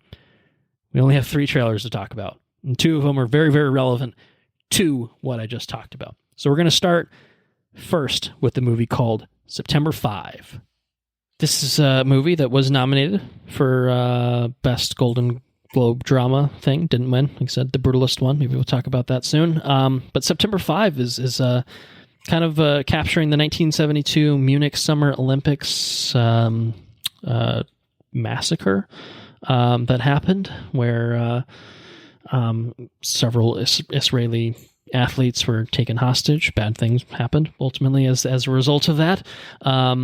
And it's kind of taking it through the lens of like the American news team kind of on the ground and, in the Olympic village and following, this ongoing developing storyline. So that's kind of what it is. What do you think? Are you interested in that? It feels like a very topical story to be told. I haven't seen it. Definitely. The trailer was riveting. I imagine this movie's pretty potent. Especially if you take into account like the role that news plays in our lives, you know what I mean? In the sure. Like the responsibility of the people. And what that responsibility is. There's a lot to think about because it is a topical issue, right? Or it's a topical story. So yeah, it was potent then. I imagine it's potent now, and it looks like a well told story. Some big names in this one too, isn't there? Some big names: John Magaro, Peter Sarsgaard. Peter Sarsgaard, yeah, he looks like he's pretty good in this one too. Yeah, I'm.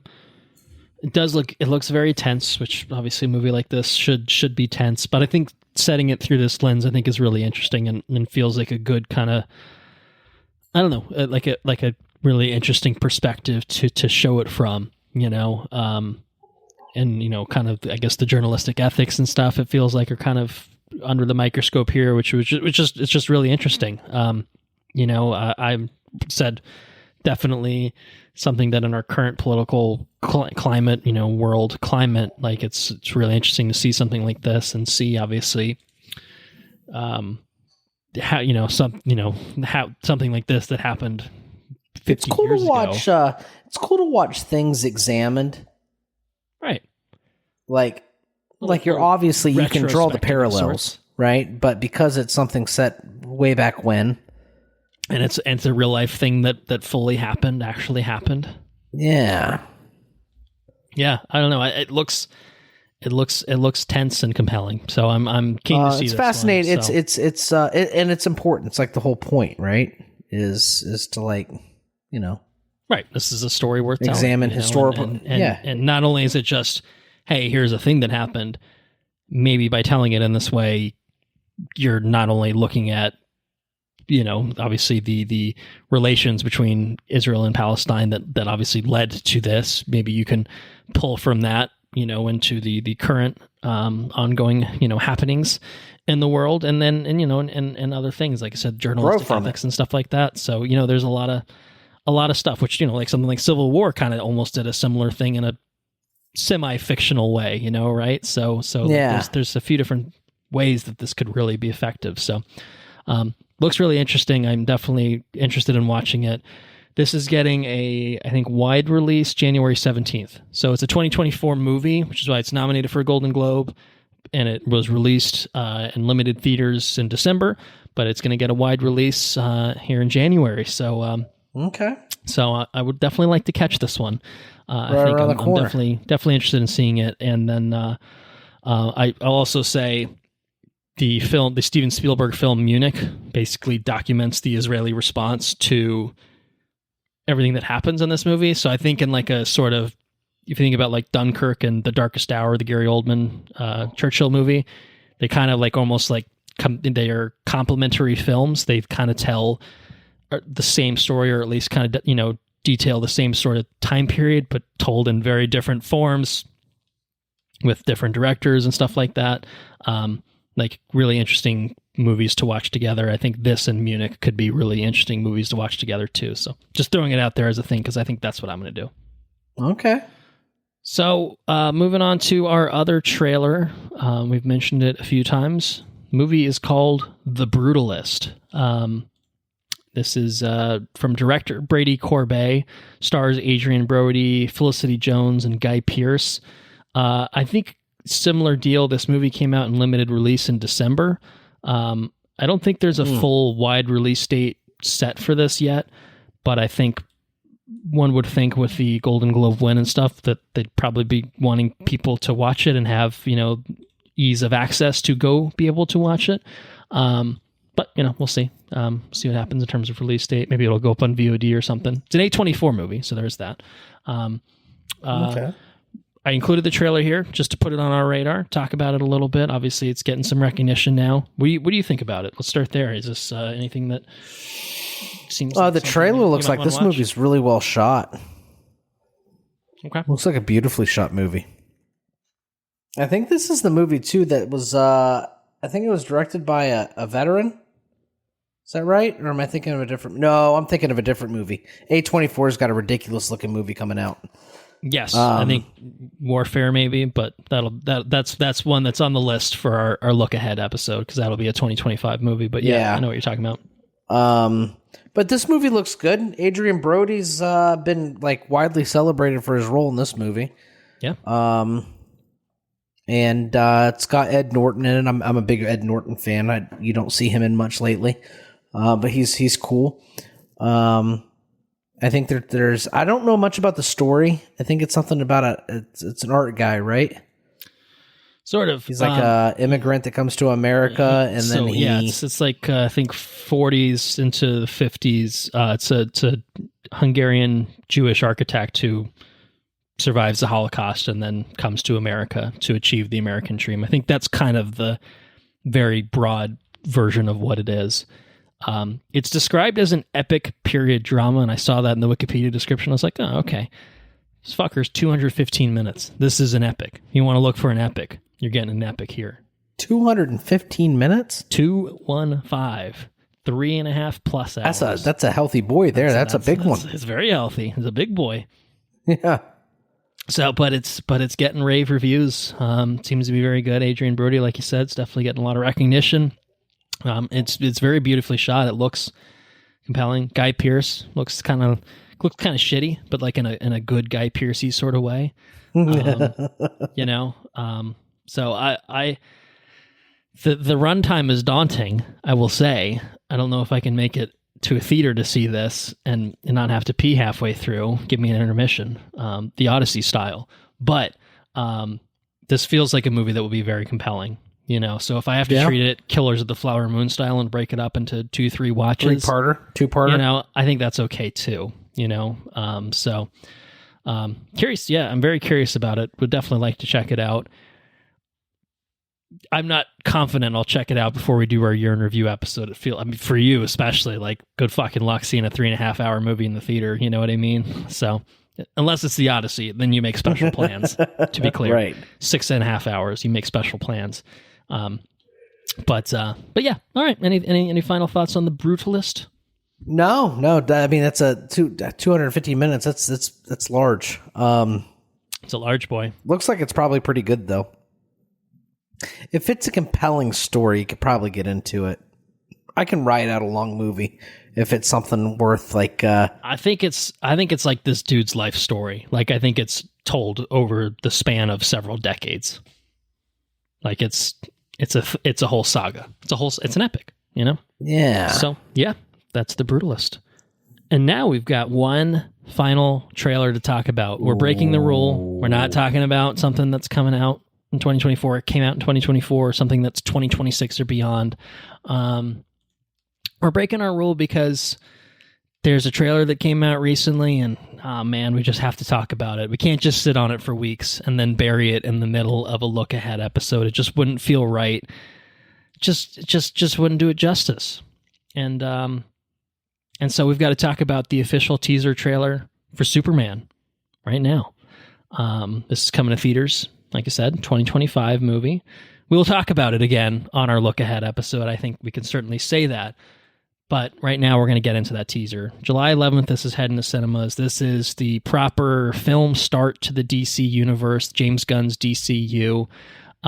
James Gunn is writing and directing this Superman movie with David Cornsweet as Superman, Rachel Brosnahan as Lois Lane, and Nicholas Hoult as Lex Luthor, and others in there too.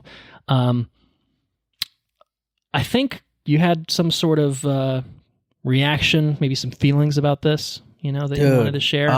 There's a reason we're holding space for it right now. So yeah, talk to me. Tell me about what'd you think about this fucking teaser trailer for Superman.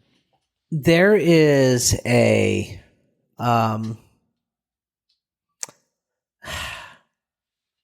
there's a thought of Superman.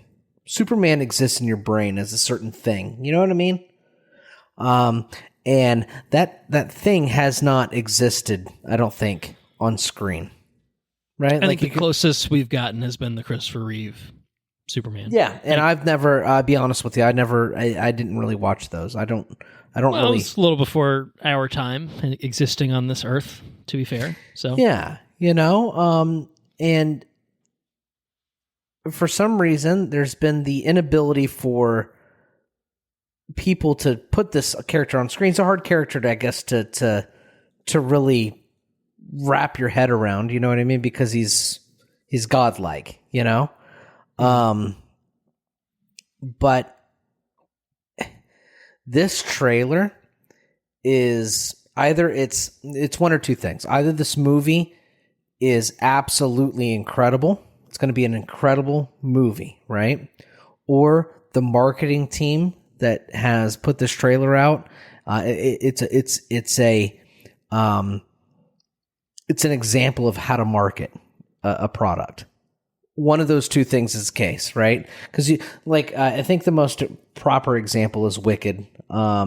Wicked is a movie that it was terrible marketing, but the product wasn't half bad. You know what I mean? Like I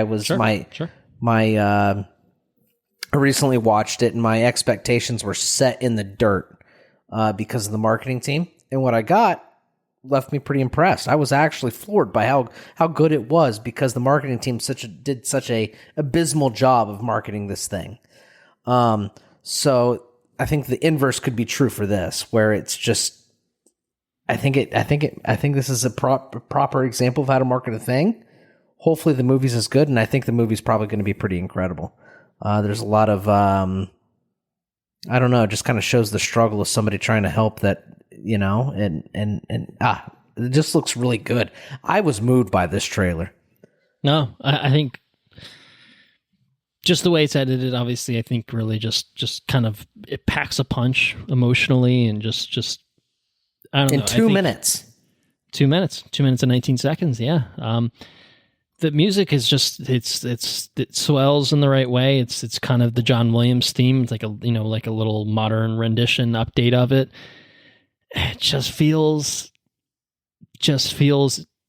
epic, and but Superman in a way that, like, oh man, yeah, it's like, yeah, it does feel different, more comic booky even than I think the Christopher Reeve. But I think because our modern representation of Superman is this dark, dour, Zack Snyder version, that this just feels like such a breath of fresh air, that it just feels like, oh, this is Superman. Like that theme cuts through, though, doesn't it? It's it's the theme. I think that, it's a cheat code. It's a good cheat code to have. It's a little Game Shark that they've put in, but it works, and I think that it sells everything else about this trailer, which I think would work fine independently. I think there's a lot of really great individual elements here. I think, the visual design of it, the Fortress of Solitude and the snow, and the Superman costumes, he's got trunks or whatever, so maybe it's a little hokey, but I don't know. Like, I think that it feels hopeful and inspirational. Like, just the music alone kind of takes these visuals to the next level of Superman actually doing Superman-like things, like protecting children and stuff like that, and I guess fighting kaiju. I don't fucking know, man. But it lends a gravitas to this whole thing that just makes it feel so right, And I have had faith in James Gunn to be the right person to give us, some really good quality content at DC. And I think it's just so, like, this, he gets the chance to basically do it himself. And that's so really, like, it's really cool. Like, Kevin Feige, obviously, is a visionary and has done so much, but it's a Jon Favreau, and, when it's, the folks that directed those early movies, Joss Whedon, like that kind of crafted the MCU into the MCU, whereas James Gunn's really building this from the ground up himself, writing, directing, curating other projects that he probably would love to direct himself or write, but doesn't have the fucking time for. It's really, really cool to see this. And I think he's going to deliver with Superman. I really do. I think he's going to give us something really, really neat. I think the casting is on point. I think visually it's on point. It feels very comic booky in a fun sort of, like, embracing it sort of way, not embarrassed to be a comic book movie sort of thing. But pulling on the right, I don't know. And just getting Superman right, which is apparently very difficult, rarely achieved, certainly hasn't been achieved recently. And Henry Cavill was not a bad cast. I'm not holding it against him. But we never really got the right Superman. Like us, you and I growing up have never had. Our Superman's been like an animated Superman, right?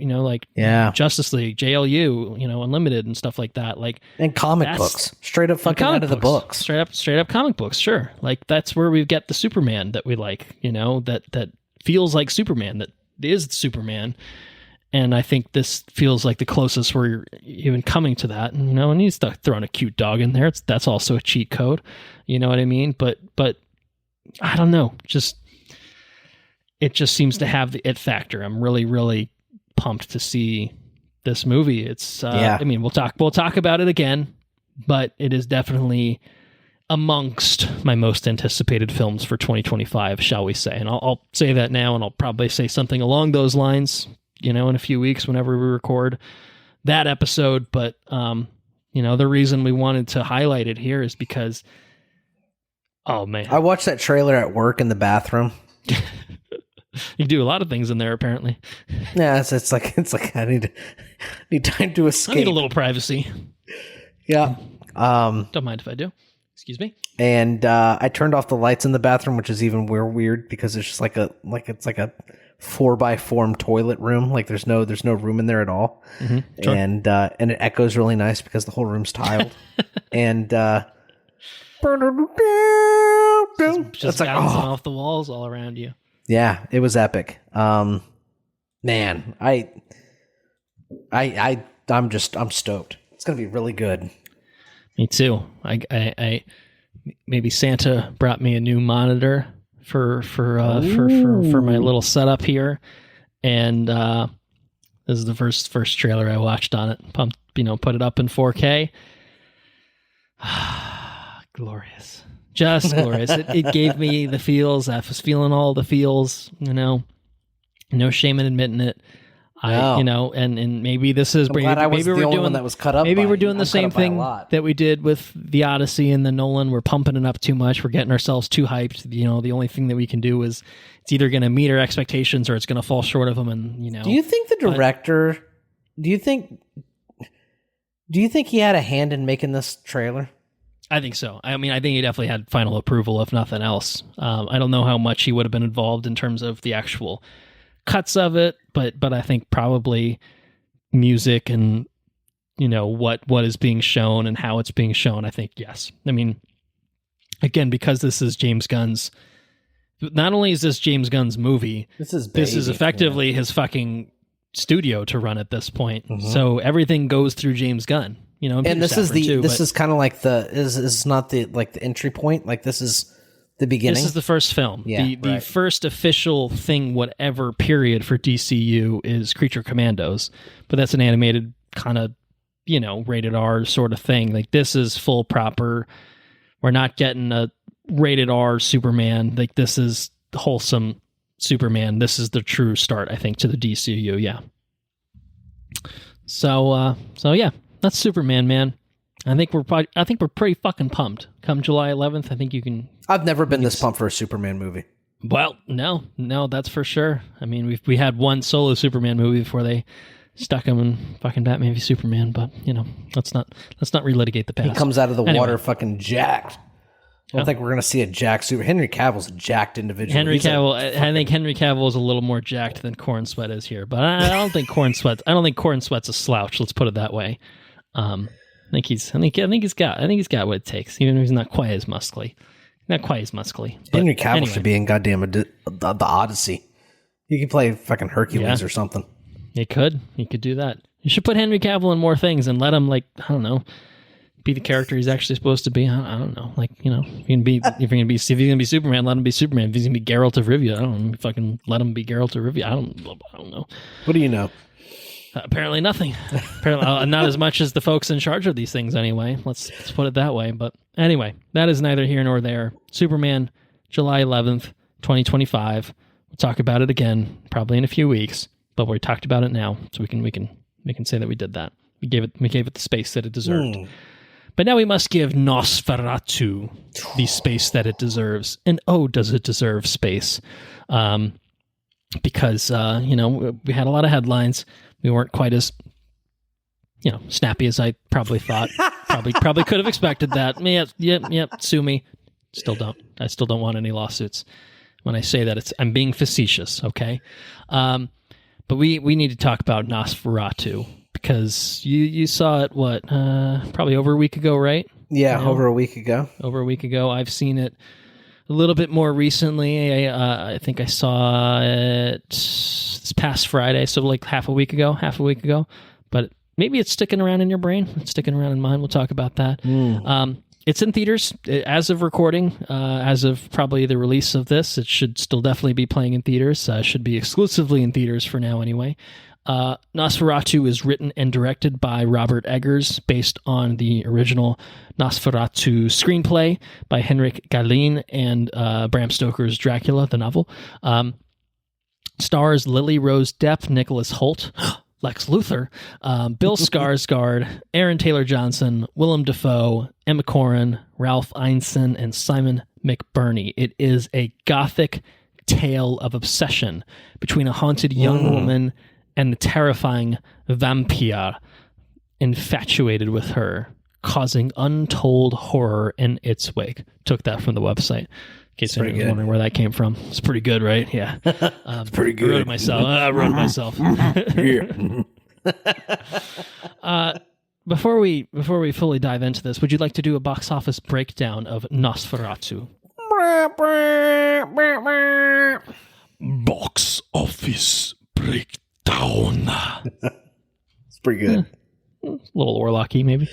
I have good news for you, my friend. Nosferatu is playing pretty fucking well. How? Which is stunning. Right. It's like, this is the fucking most batshit kind of out there. Like, I don't know, man. Like, if ever there was a movie where I'm like, oh, people are going to hate this fucking movie, it would be this one, right? I think you and I, like to me, it's like, oh, I know you and I are going to. This is too artsy. Like yeah, it's, like, too artsy for people. Like, no one's going to give a shit about this. Like, but I don't know. I think it's because it's just kind of Dracula. I think people are like, I like a Dracula. Dracula has sort of, I guess, appeal to audiences, but yeah, it's doing very well. I'm not saying it's like, blowing the doors down. It's not Sonic. Like, is that what you're saying? It's not Sonic. It's maybe not even a Mufasa, but it's doing pretty damn well. It's number 3 to those two, actually, in fact, pretty much in terms of kind of how it played over the holiday frames, because this, lest we forget, opened December 25th of 2024, the day of our Lord. Yeah.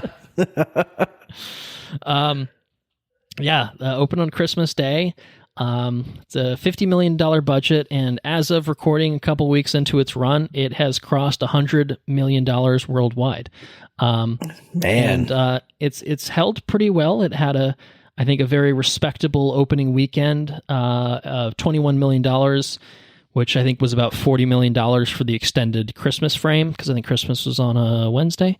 And then it held very well, dropped less than 40% in its second weekend to about $13 million.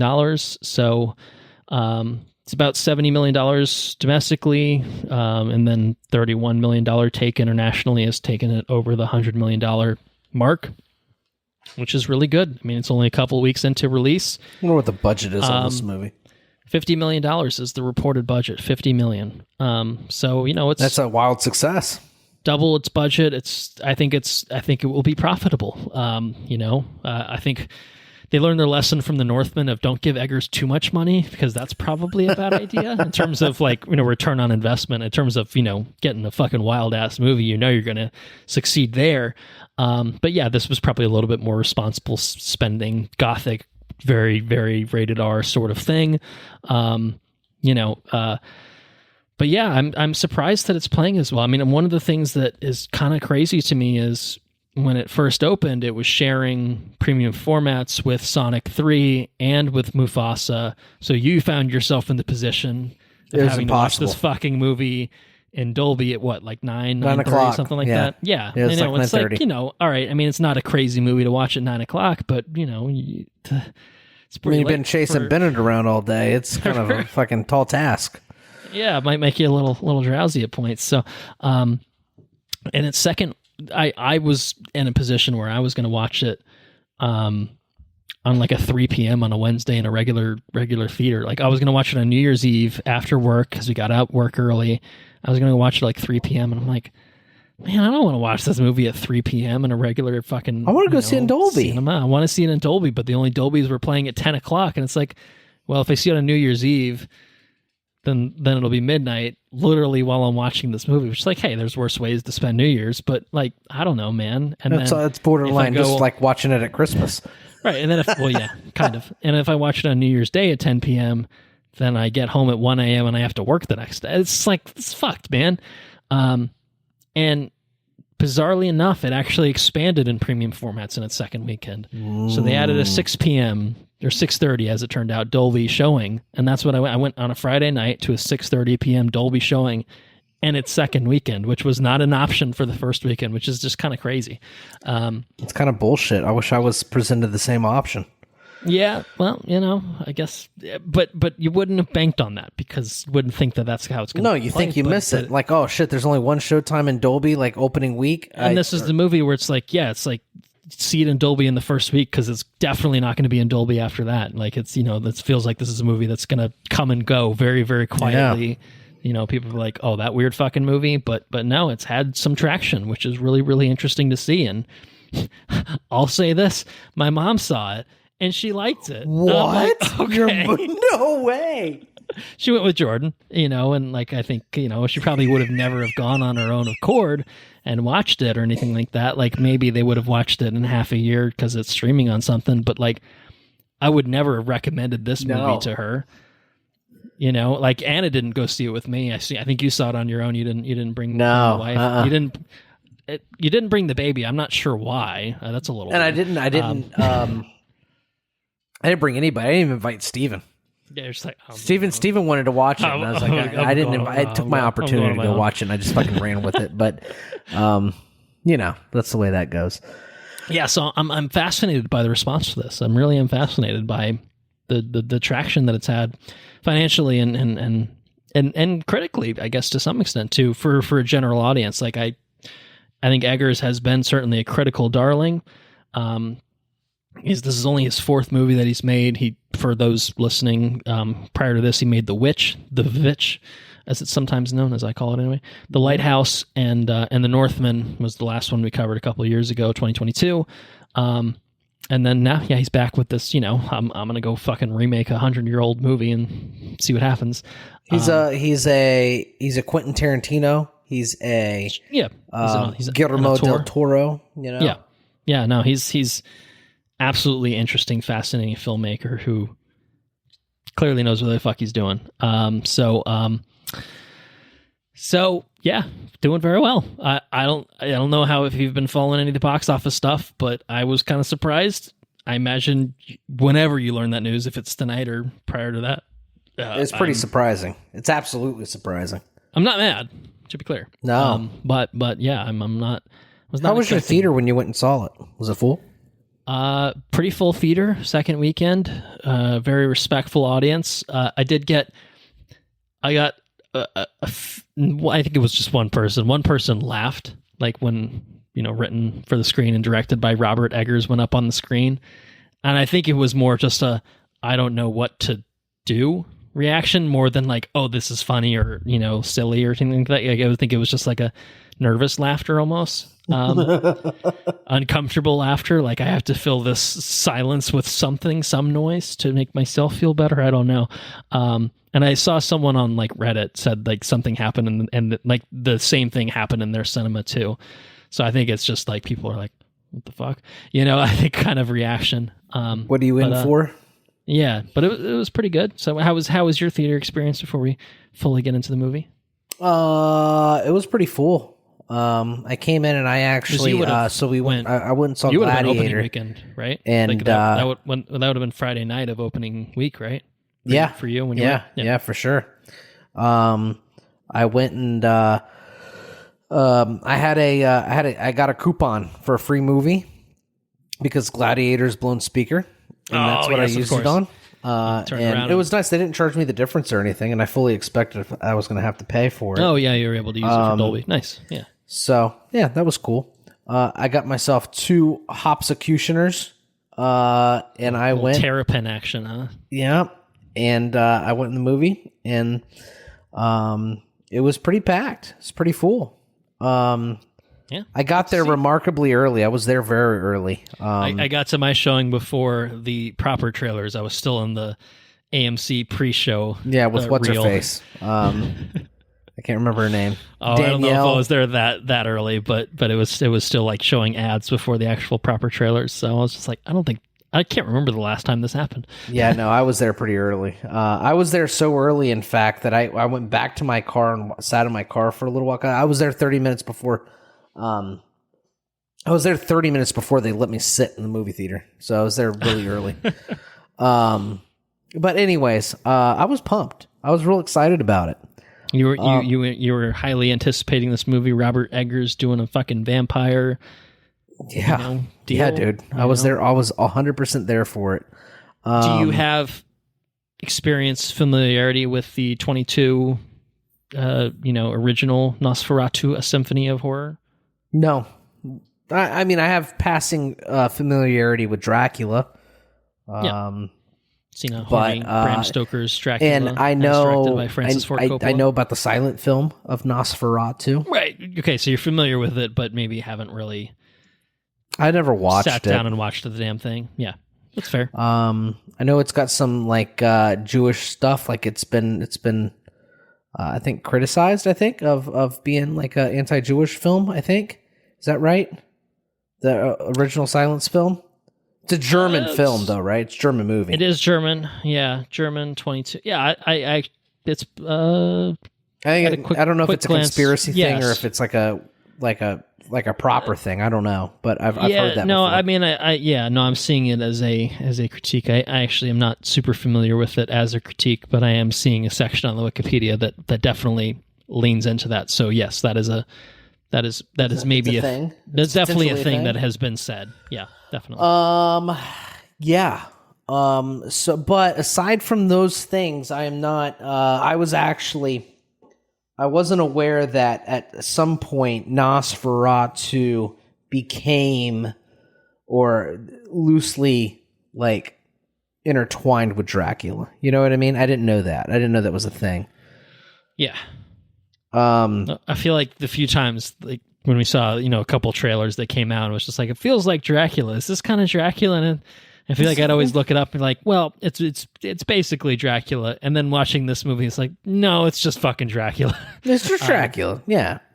It is pretty unabashedly Dracula with some names changed and some details fudged. But it's pretty at much its core Dracula. At its core, it is just Dracula, which is not a bad thing to be clear. I think the issue was when the original was made, the 2022. They're like, no, it's not Dracula, and then I think Bram Stoker, who was fucking alive at the time, sued them and was like, you just stole my shit. And they're like, yeah, we kind of did. Yeah, but we changed a few names. It's not the same. Isn't that how it works? Right. It's just pretty much Dracula. And that's cool. Dracula's got some cool shit going on. I feel like you said, there was some fudge details and this and that. And anyways, Bram Stoker was dead. It was his wife that sued, and she won. Oh, wow. I didn't know that. Fun fact. Yeah. So my theater experience was very pleasant. I didn't really have any. There was no rude people or anything. I mean, you're showing up at 9:30 to watch a fucking Eggers movie opening week. Yeah, like, don't be an asshole. Like, I think the thing is, like, if this has the crossover appeal with people who are like, oh, I want to watch a fucking vampire movie and shit, like, then you can kind of have jackasses that could ruin it.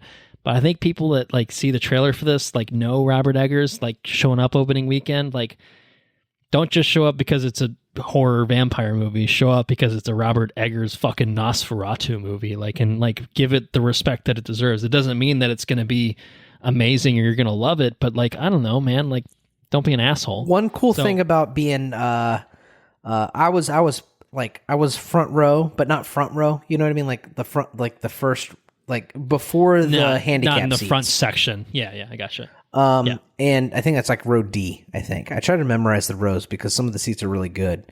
Sure.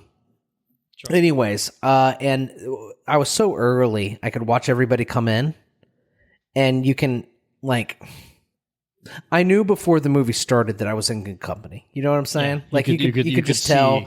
You can read people eavesdrop on the they're going to be on the conversations. You know, you listen to what people are saying. They're having conversations about, like, William Dafoe. It's like, okay, yeah, these guys are You're good.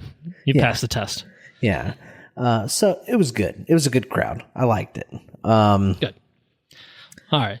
We're going to get that all out of the way. We've covered that now. Now I want to hear, what did you think about this movie? What did you think about Robert Eggers' Nosferatu? The cinematography in this movie, dude, is I'm listening. is just next level cinematography. The creative juices that were flowing on how to capture certain things or to convey certain things is just the vision required to capture the movie the way this movie was captured is just astounding, right? Like, I think I texted it to you. I think the best word for this movie is just masterclass. It's a master, like tour de force is like that's this is tour de force, easily tour de force. But if you want to try to capture all the things that this movie captures, I think this is a masterclass example of how to do it. You know what I mean? There's one sequence that there's a couple of sequences that stick out every time I close my eyes. Like I can picture it I've been thinking about how to try to talk about this movie, and I was admittedly getting groggier as the movie progressed. The executioners were taking hold. It's the not. Nighttime was taking hold. I mean, that's one thing about like something like you take a movie like The Northman, right? And The Northman is Northman does not. There's a separate. There's a different pace. You know what I mean? Yes, it's pretty. It revs you up in a way that something like this movie's a little quieter. I think maybe. Yeah, right. A little more. Subtle is not the right word, but maybe relative to The Northman, it's subtle. I guess at least in terms of its pacing, it's certainly a little bit more methodical, right? Yeah, this is a movie that I would watch this movie. I'd go back and I'd watch this movie again if the opportunity arose. Here, if I was able to go watch it again in theaters, I definitely would. Yeah. But there's a couple sequences that really stand out. The sound design of this movie, I don't know if it was because I saw it in Dolby or if it was, if it was enhanced for Dolby or if it was just incredibly well designed. I don't know, but I at the very least, it leveraged the Dolby theater for sure. There's, especially for a movie that is like, I feel like subtle is applicable. I think it's a good word for it, right? Because that's kind of like a thematic thing is subtle. The subtle nature of the way that the insidious nature of the villain. You know what I mean? Mm-hmm. It is subtle. Homie's going to like, hey, I have to go visit this fucking weirdo this old guy out in the middle of nowhere, Romania, and he's like walking around this old road and if you're like, you feel the fucking horses thumping at you, and that crossroads sequence. Holy shit, the crossroads sequence, dude. I don't know if you know what I'm talking about, but it shook my soul. It was fucking cool. This whole movie is just so cool. And like it's like visceral shit. Like it's some of it's nasty stuff. Some of it's you feel pretty grody in parts. Yeah, it's kind of grody, but it's all done so fucking cool.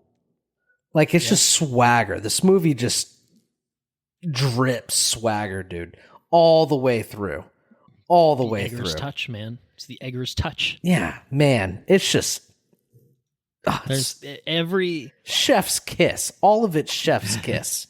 You know what I mean? I do know what you mean. The palette, thoroughly. The performances that you get. You take Aaron. What's his name? Aaron Taylor Johnson. You take him. Yeah. I wonder about this guy, and he's kind of like he's on the nose with his performance until a certain thing happens, and then the character, like the whole thing's been a character. You know what I'm saying? Like it's just the delivery, the performances that Eggers is pulling out of these actors is just next level shit. These people are like man, they're really identifying with the people they're playing with. You know what I mean? It's nuts. Yeah. It's all of them. Lily Rose Depp. I didn't know that was Johnny Depp's daughter. Nepo baby. But yeah, is she really like? She fucking deserves it. You know what I mean? Like, is she? Yeah. Maybe she like spent her entire life in acting classes or whatever. It doesn't really matter because does it really matter at that point? No, I don't think it does. Because she's fucking delivering, you know? Nicholas Hoult delivers. Nicholas Hoult delivers in ways I've never seen Nicholas Hoult deliver before. Nicholas Hoult, man, he's incredible range on that guy. He's incredible range all over on the fucking map. I mean, well, all of them, but all of them. But I can do the same thing. I can individually, and maybe I will still, you know, say nice things about all of them. But Nicholas Hoult, particularly as an actor, he's just, I think filmography wise, he's very all over the map, and we've seen him do totally different great things and other things, and it's just nice to see him doing other different things here too. That's what I'll say. Yeah, it's like different challenges present themselves, or like, you know, hey, I have an opportunity to work with this guy. Let's give it a shot. You know? Right. And they show up, and he shows up. They all fucking show up. I mean, there's some, of course, William Dafoe's going to show up. He's like a mainstay with this guy now, you know? Yeah. Well, and I like that. Like, I mean, he's. I mean, if you're gonna hitch your saddle to anyone, and this works both ways. If you're Robert Eggers, hitch your saddle to Willem Dafoe. If you're Willem Dafoe, hitch your saddle to Robert Eggers. Yeah. Right? You know, like it's pretty good. But I guess that's really, you know, it's the only he switched Skarsgård brothers for this one. He did. Yeah, he drew into the Skarsgård fucking. Talked to Alexander. He's like, hey, is Bill all right? Does he seem like an all right guy? You think he could be a weird fucking vampire guy? Yeah. Fuck yeah, he can be a weird fucking vampire guy. Give him a fucking mustache, dude. And just like, you know, that's the other thing too. Just like the primordial fucking growls, and just, you know, you say let it cook. You know, just let him cook. Just let him cook. This is a fucking low simmer, dude. It's just a simmer. The whole movie's just a simmer. And it's just infused with so many different things. The historical value, like the fun fact at the top of the episode, you know, the fact that they pulled up some sort of like just old dead language to be like the mother tongue of this guy, you know, it creatively, and the execution of this movie is just, I can't think of a better word for it than the masterclass. I mean, it is. I mean, it's it's almost a tier above tour de force. It is. It almost is. I mean, it is a tour de force movie, right? It's a lot of movie. It's a lot. It's a slow burn. The performances are rich. It's a rich movie. I think that's another good way to describe it. There's a lot of food vernaculars that can be put in with this movie, you know, almost like it's because like vampires like drink blood and shit, and that's what they do for blood or food and whatnot, you know what I mean? But it's good. It's an incredible movie. I can't think of a movie that besides Dune. I think Dune is the most recent in memory. A movie that I was so excited about. The bar was set so high by previous movies of the people that were involved with the movie. And then it delivered and exceeded what I thought it could be. You know what I mean? It's like you expect this thing. Yeah. Well, here you're rewarded for your confidence, you know, and it's we're seeing I feel like Eggers is a fairly young director. He is. I feel like we still have a lot. Oh, we have a lot of movies to go with Eggers, and I can't. 41. He's young. He's got a lot in him. I think we. Guillermo is probably what, 60? 50. He's got to be 60 years around old. There. Yeah. 60ish. I would yeah. speculate. So I mean, I think at the top of the episode, you brought up attention to detail, and I think that attention to detail is a staple for Eggers, and I think that's a staple for Guillermo as well. I think that for sure. I think that if you're gonna lump, if you wanted to like categorize auteurs and like their craft, I think that you could probably lump Eggers and Guillermo together. I think that they're very much. I think they're drawing from the same kind of energy. You know what I mean? They just feel like they're. I don't know. They're very similar. Yeah, I mean, right. I think there's definitely crossover in terms of sensibilities, but at the core, they're just two wildly creative and talented people. Like, you know, I think it's they have the vision. You know, and I think some directors have that sort of imagination, you know, and I think these two guys, Eggers and Del Toro, just have the fucking imagination that takes them places. But it's not just that; it's the fact that they know how to fucking realize that, and realize it in very, very specific ways that other people would not really be capable of doing. And you know, he's just distilled. You know, like you take like a good whiskey or a good wine or whatever. You know, you might only be able to enjoy that every 5 years. You know what I mean? He's got a project and he's going to sit on it. He's going to be passionate about it and he's going to put it out. Right. And I think like these are two directors that, I mean, maybe things will change if desperate times, you know, need desperate measures, but like they're not just making movies for the sake of making movies. They're making movies because every single story they tell is a passion project for them. Like even from the early days, I think like for Del Toro, like it was never, you know, Mimic into, Devil's Backbone, and like, you know, like early days Del Toro is still that too. Kronos, like it's still passion project. Like fucking Robert Eggers' first film ever was The Witch. Like, you know what I mean? Like it's not like they're just like doing some schlocky shit so they get an opportunity to turn around and do the stuff they really want to do. Like from like they're unabashedly being themselves and putting themselves into these movies, and eventually, you know, or you know, in some cases being rewarded for it. Like obviously. Like the fact that it still blows my mind that Del Toro, you know, put out The Shape of Water and it had the reception that it did and was winning Oscars and shit and won Best Picture. Like it's fucking awesome. I don't even think it's Del Toro's best personally, but like, but the fact that is, like Guillermo Del Toro had that sort of level of recognition was so awesome. And in the same vein, like Nosferatu is probably not winning the Best Picture at the Oscars. Doesn't mean it couldn't. Doesn't mean it shouldn't. Whatever. It's probably not. But the fact that an audience is latching onto this and at least receiving it in the way that like I think people like The Northman, but I don't think enough people saw The Northman. It didn't make a lot of money. I don't think a lot of people went and saw it. And I think that The Lighthouse, same deal prior to that. It was an A24 movie. Didn't have a huge release. Didn't have a huge box office. The Witch, you know, micro budget, had a good return. But like this is the first, like this is Eggers' highest grossing movie by far.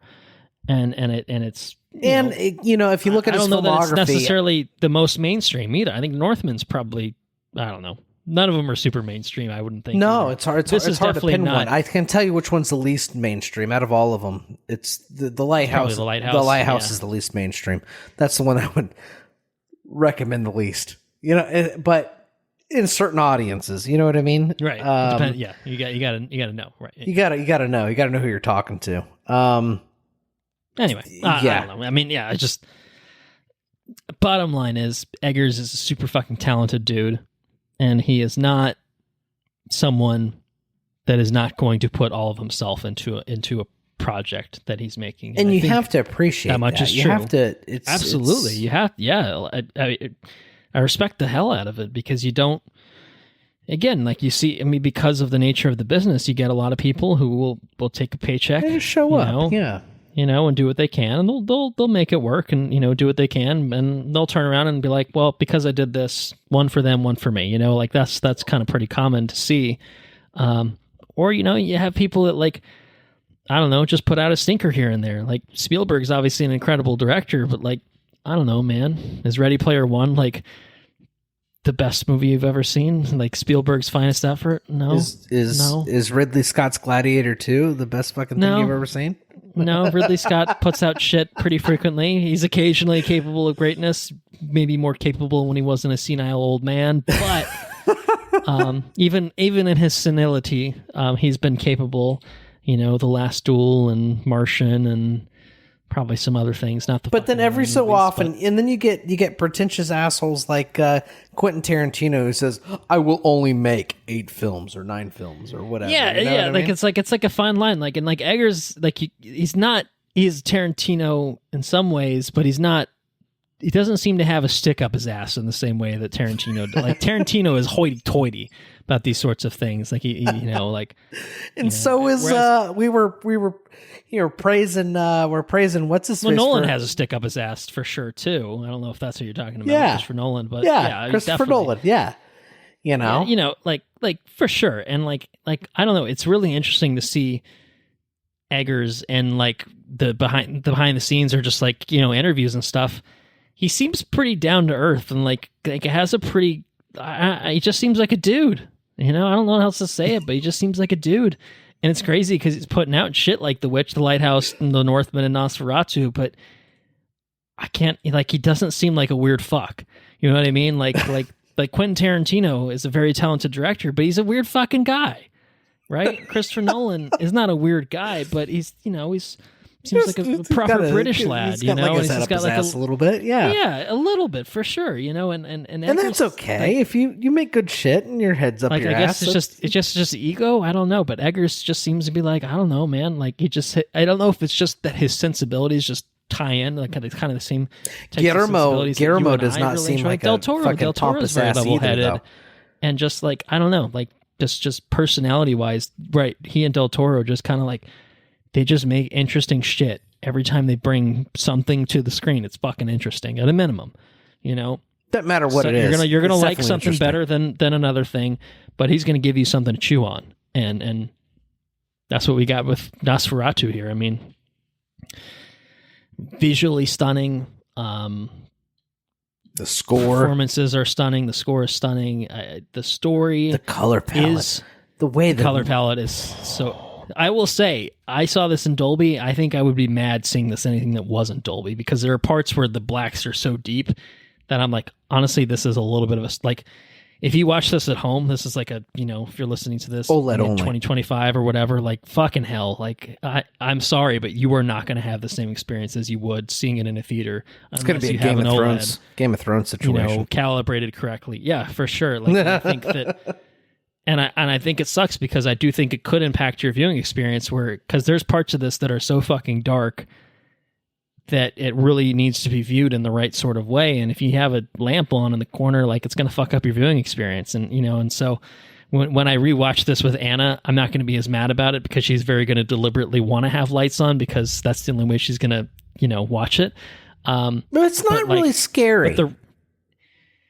It's not, so here's my thinking on that. I wouldn't say that it's scary in the sense of jump scares and stuff like that, but I think unsettling. It's very unsettling. It's very unnerving.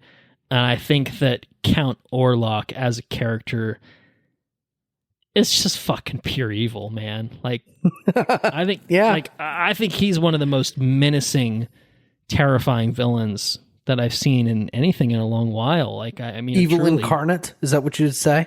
Right. And like in a true pure evil sense, like obviously there's the evil of man. Like you can watch Schindler's List and it's like, that's fucking evil. You know what I mean? But this is true, proper horror tropey sort of levels of evil. He's a vampire, but he's fucking pure evil. We'll get into it more in spoilers and stuff like that. But this incarnation of Count Orlok I thought was horrifying.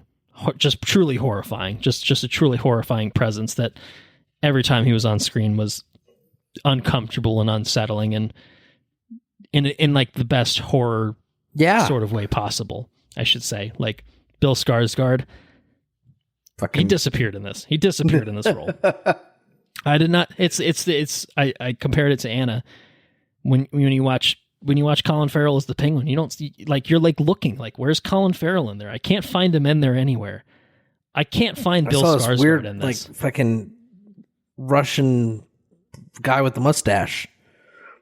Truly, and just like fucking like croaks at everything. Right. And it's like Bill Skarsgård has physically transformed himself. We've seen him as Pennywise, and it's like when I look at Pennywise, I can still see Bill Skarsgård in there. I still see it. I still hear it. When I look at Orlok, and to be fair, you kind of have to watch the movie because they've really disguised his full appearance from the trailers and stuff like that, which I think was smart and effective. He's totally transformed and disappeared in the same way that I'm like, I don't see Colin Farrell in the penguin makeup. It's so fucking convincing and so good. His voice is so different. His face is so different. His body shape is so different that I don't see Colin Farrell anymore. And in the same way, like Bill Skarsgård has totally disappeared. This is an incarnation of evil that has been realized on screen by Robert Eggers. Bill Skarsgård has summoned some demons or whatever and brought this fucking thing to life. And it's just, I don't know, man. I was blown away by all that. I'm now rambling and losing my train of thought. No, you're good, dude. Just let it all out. But oh man, this is a true. It's a movie like, hey, let's table the podcast. Mm-hmm. Let's just go and watch it one more time. You want to watch it one more time? Yeah, it's the kind of movie, man. It's I look forward to watching it again, and I think unlike something like The Northman, where I watched that and thought, I don't think I need to see that for another 10 years. I don't feel the same way about this one. I don't feel the same way. You're not getting into fights in the parking lot with anyone. No, no, you're making sure your door's fucking locked, though. That's for sure. This is a beautiful, haunting film that is just incredibly realized. And it is, I mean, at the end of the day, and I've said it already, and I'll say it again probably, it's just fucking Dracula. But you know what? Dracula's a really good fucking story. It is. This is a really, really, really good version of that story, which is already really good to begin with. And then there's enough twisties and turnies in there that, like, it's not quite totally Dracula. It's about 85 to 90% Dracula. But where it differs and where it, kind of changes things, and I think it does those things really, really well. And I think I just think it does it to great effect. I think that like it's just maximum impact of how it does all of its things. And I won't see it again before we record on our year in review episode. Even if I would like to, I think I will be too busy watching the other things and probably won't realistically have the time to see this in theaters. Where's again. our time go? It just disappears. Do you remember the day where we would say into the ether? Fuck it, I want to watch it one more time. I'm going to go see it tomorrow. Yeah. No. Good old days. Well, in some ways, but I'm just going to go see it tomorrow after work. Fuck it. Yeah, why not? Yeah. Not anything else to do, right? Yeah, I don't know. I this is the movie that sticks. That it sticks with you. I think there's just the composition of the shots. It's very much every frame is a painting sort absolutely. of kind of movie. You could absolutely frame and hang on the wall every frame of this fucking movie. The colors are gorgeous, and again, I'm so glad I didn't see it at a weird 3 p.m. hour in a regular theater, which probably would have been fine. But seeing it in the Dolby with the right, colors and the contrast and everything was the way it's really needed to be seen to fully appreciate it, I think. And just, man, top to bottom, it's just so compelling, and I think that it is a slow burn, as you mentioned. Pacing wise, it kind of has, not to its detriment. It's just no, I don't think so, and I think that's what it's what it elevates is. And I think that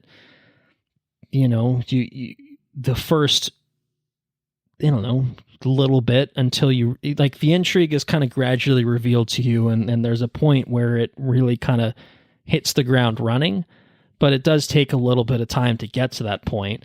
But I think the little bit of intrigue that it doles out, when you're getting your small exposures to Count Orlok and stuff like that. I don't know. I think all in all, it is a complete package. You have to kind of look at it as a whole complete package. Like, it takes some time to get here and there, but the buildup is because the payoff is worth it.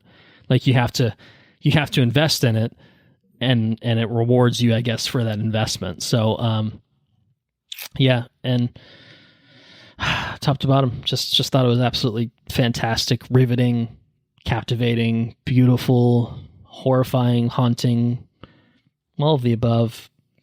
All the adjectives. All of them. All of the adjectives. Tour de force. What was the other one you said about Masterclass. Masterclass, that's the one.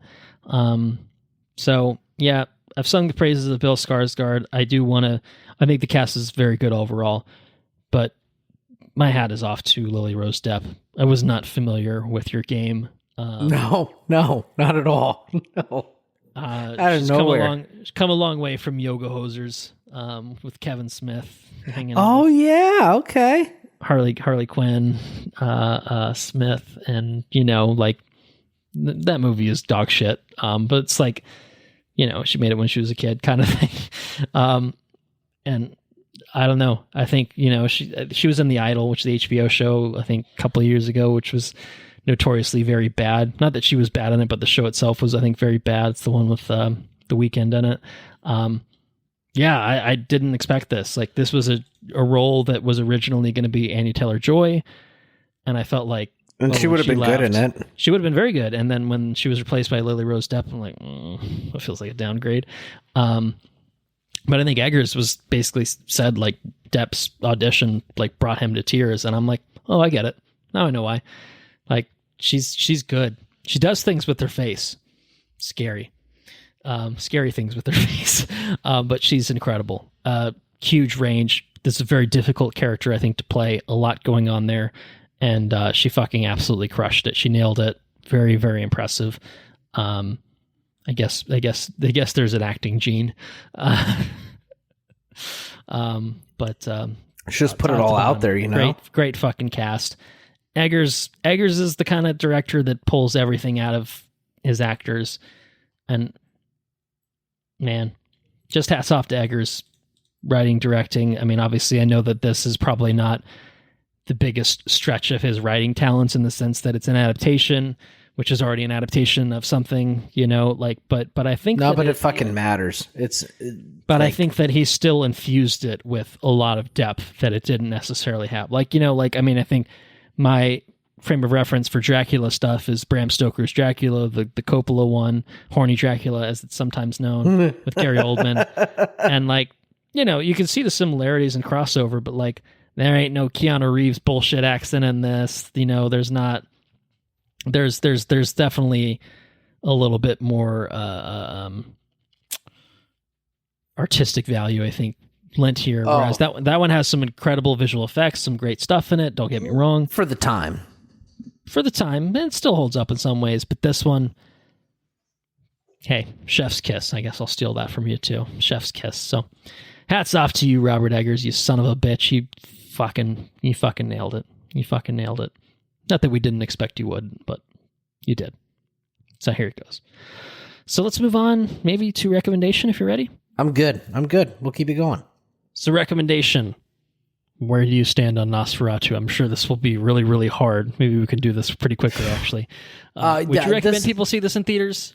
Let's start there. I recommend, if you are predisposed to see this kind of movie, I do recommend that you see it in the best format possible. The loudest, most butt-shaken format that you can. I think you will be rewarded for seeing it in the best format possible. What format that is, when the time arises, after you hear my recommendation, I don't know what's available to you. Patreon supporters might be still in Dolby. The rest of you fucks, yeah, well... You're going over to, you're coming over to Colton's house in Philly, or are you coming to my house in Florida? One of the two. Yeah, well, it should still be in theaters, at least by the time this episode is out. So I think at a minimum, seeing this properly in theaters, even if it is not Dolby, IMAX, whatever, will still be, I think, an upgrade over probably whatever you've got going on in your That's true. Yeah. At worst, comes worst, you can't make it to a theater. But I think, yeah. I think that if you can see this in a theater, because of just the color palette and kind of how muted it is in some respects, I think that you have to have HDR in a well-lit room. For sure. Like you said, the Game of Thrones comparison is not unfounded. I am curious to revisit this movie at home to see how it looks. I think Eggers announced there's an extended version that's going to be on the Blu-ray, which is interesting. Oh my gosh. more Nosferatu coming your way in a few months, probably, which is pretty cool. I didn't think this movie needed more. I think it's pretty. It's pretty good where it's at. So it's just north of 2 hours. It's not too bad. It's no brutalist in terms of its runtime or anything like that. But it was pretty good. But I would say no to more necessarily. I'd be curious to see how that, like what is missing. It doesn't feel like a movie that's missing a lot. I guess let's put it that way. So, I'd be curious to see that. But either way, all right, unanimous recommendation. See this in theaters. I don't think we really need to dwell on that. No, I think we feel good about that. All right. Well, then let's get into spoilers. Full spoilers for Nosferatu. I always say it like that. I don't know if I sound very silly every time I do, but it makes me feel good. So no regrets. So full spoilers. So what comes to mind for you when you get the Crossroads? The Crossroads is a big moment for me, dude. Okay. I really like those there's some 360 shots in this where it pans in and then swoops around, and then he's getting into the stagecoach. A lot of that stuff's really, really, really good. A lot of really interesting shots. Also the sequence where she's talking to him. You know who did really good? I'm going to totally segue here. Whatever. Aaron Taylor Johnson fucking rocked it, dude. I didn't know he had that kind of range. Uh-huh. When his kids died and his wife died, too busy and he being was Kraven the Hunter and starring in dog shit. And when they died, yeah, his I mean, dude, he brought that character down. You know what I mean? Yeah, it kind of drops the mask at a certain point with he's Ellen.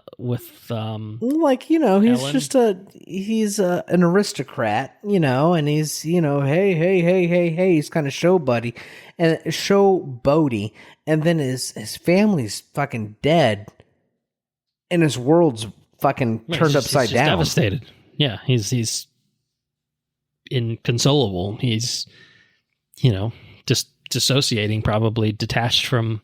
He can't comprehend what is happening. Yeah. What a performance. It was very good. Yeah. And it's kind of just, it goes to show how fucking hardcore this movie is, because them kids kind of get killed on screen a little bit. I mean, it's not the most graphic depiction, I think, that we've ever seen. Yeah, it's graphic enough. It doesn't hold back either.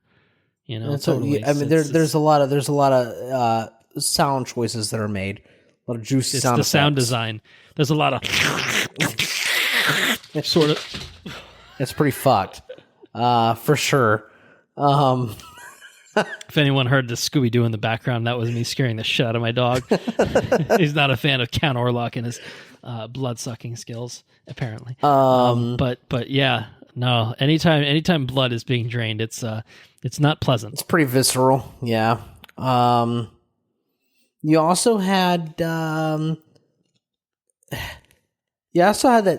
scene where she's like half possessed, and she's like, you can never satisfy me like he can, and then fucking he goes after it, and then there's blah, and she like blood coming out of her eyes and mouth and shit, and it's like, what the fuck am I watching? It's almost Suspiria shit going on, man. Suspiria, yeah, no, it is. It's fucking nuts, and it's awesome. Yeah.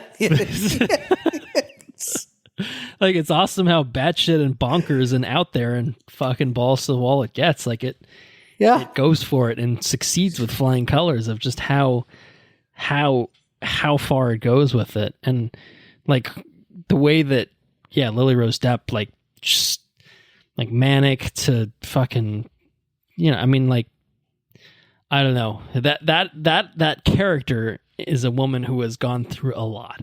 Yeah. And has been basically, she's been visited by this fucking demon, forever. I guess. Right. Man, there's shades of horror baked into this. Let's put it this way. I mean, Count Orlok, horrifying to look at, horrifying demon, vampire, monster man, sucks blood very graphically, kills kids, just awful, unredeemable evil, pure evil. But on top of all that, the whole thing is basically grooming this fucking poor, lonely woman at one point and like mentally, psychologically torturing her and raping her. And it's fucking horrible. Like it's awful. It's absolutely horrible. Yeah.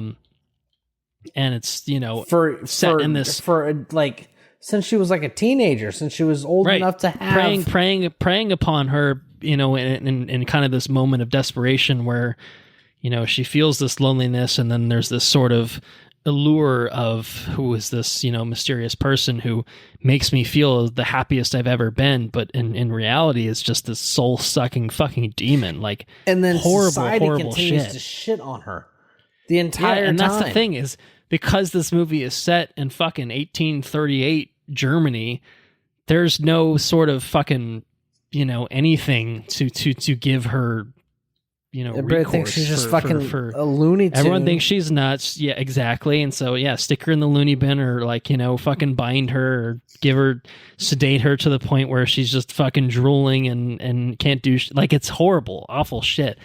But I think that makes it even worse. Like, it makes it even more horrifying. It's the horror of this woman's true experience of, you know, but then it's kind of the gaslighting on top of that of like, oh, well, you're just crazy, or she's just crazy. And it's just like, I think that, I don't know, all of those elements kind of baked together make for like this, you know, because you and I, as, you know, audience members, be watching this, like, we know there's some vampire shit going on.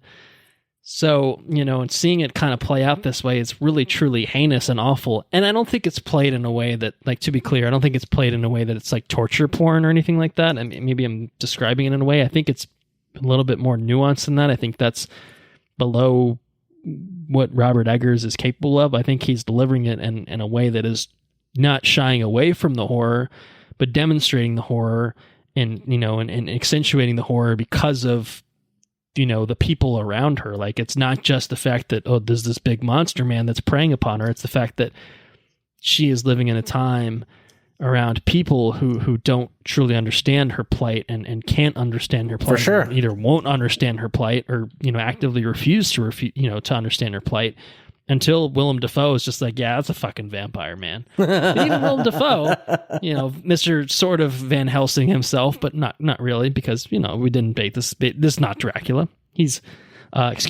Professor Albin Eberhard von Franz. You know, like, he's kind of gets it, but at the same time, he's still also kind of an asshole about it too. It's just like, the only way that we can win is for her to, you know, sacrifice herself, which is awful. Like, you know, this monster is such pure evil, and the only way to defeat him is through this woman who has just genuinely been terrorized this entire movie to actually make the ultimate sacrifice. And it's powerful and impactful, but this sucks. You know what I mean? Like, yeah. It doesn't, this is not a movie that I think leaves you in a nice, comfortable, happy place. I think, like, that's one fundamental change from Dracula is Nosferatu, Count Orlok, pure, unadulterated evil, is defeated, yes, but at what cost? You know, I mean, fucking plague is unleashed for those days. Basically, everyone is either left dead or in a horrible, horrible, horrible place overall. And it's just not a happy movie. No.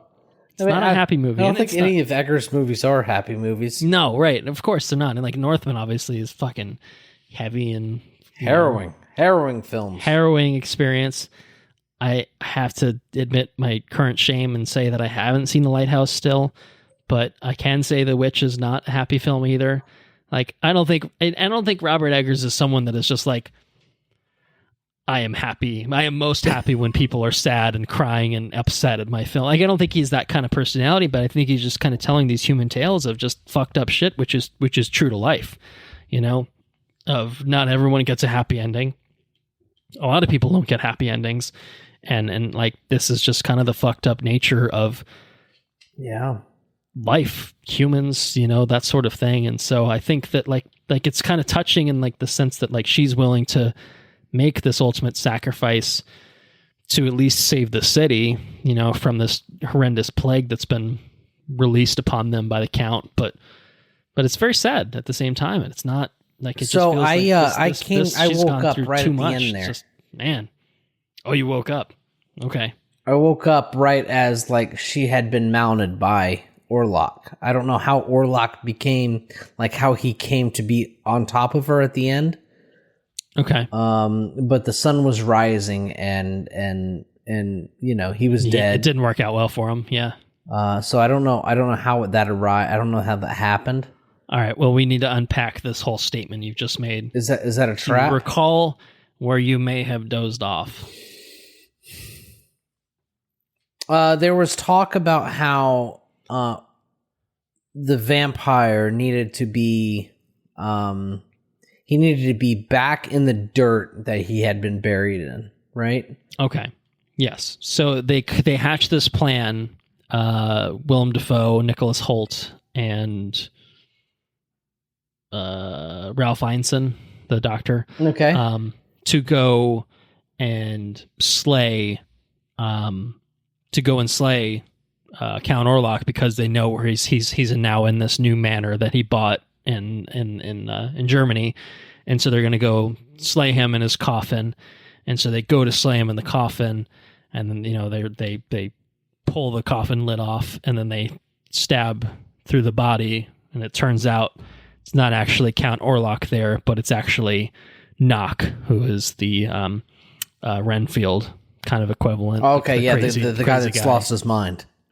Right. Okay. Right. So they kill him by accident, but basically it's all part of Willem Dafoe's plan. He knows, because he knows the lore, he understands everything, that basically the only way to kill the vampire is for the maiden to basically, give herself to the vampire. Yeah, pretty much. And so I think basically it's sort of a thing where she kind of gives herself up. She lets herself be seduced, I guess we'll say. But she basically kind of tempts him to staying a little bit longer than he should stay, which is why when the sun rises, he's kind of like, oh shit.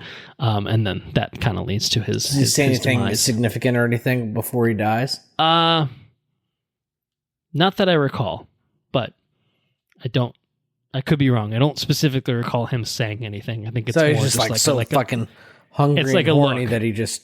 Right. And I think like she's kind of very much leaning into, oh, this is I'm enjoying this so much, don't go sort of thing. Like she's not saying that. Like it's just more just like this is the realization of our fucked up horrible relationship where she's doing everything in her power to keep him there, knowing that that's the only way to spare, because the whole idea is you've got the 3 days, and it was done nuanced enough. Anyone and everyone. It was done nuanced enough to know that she just wasn't giving in to her like desires. No, right, and it's very much played not so much as a oh no, I really love him. He's a very handsome man. You just have to look past all the deformities sort of thing. It's very much like no, I know that it's going to fall on me ultimately to be making the sacrifice. Fascinating. So that I can save others. Yeah, and again, I think that makes sense. I think that's kind of maybe where it diverges in some ways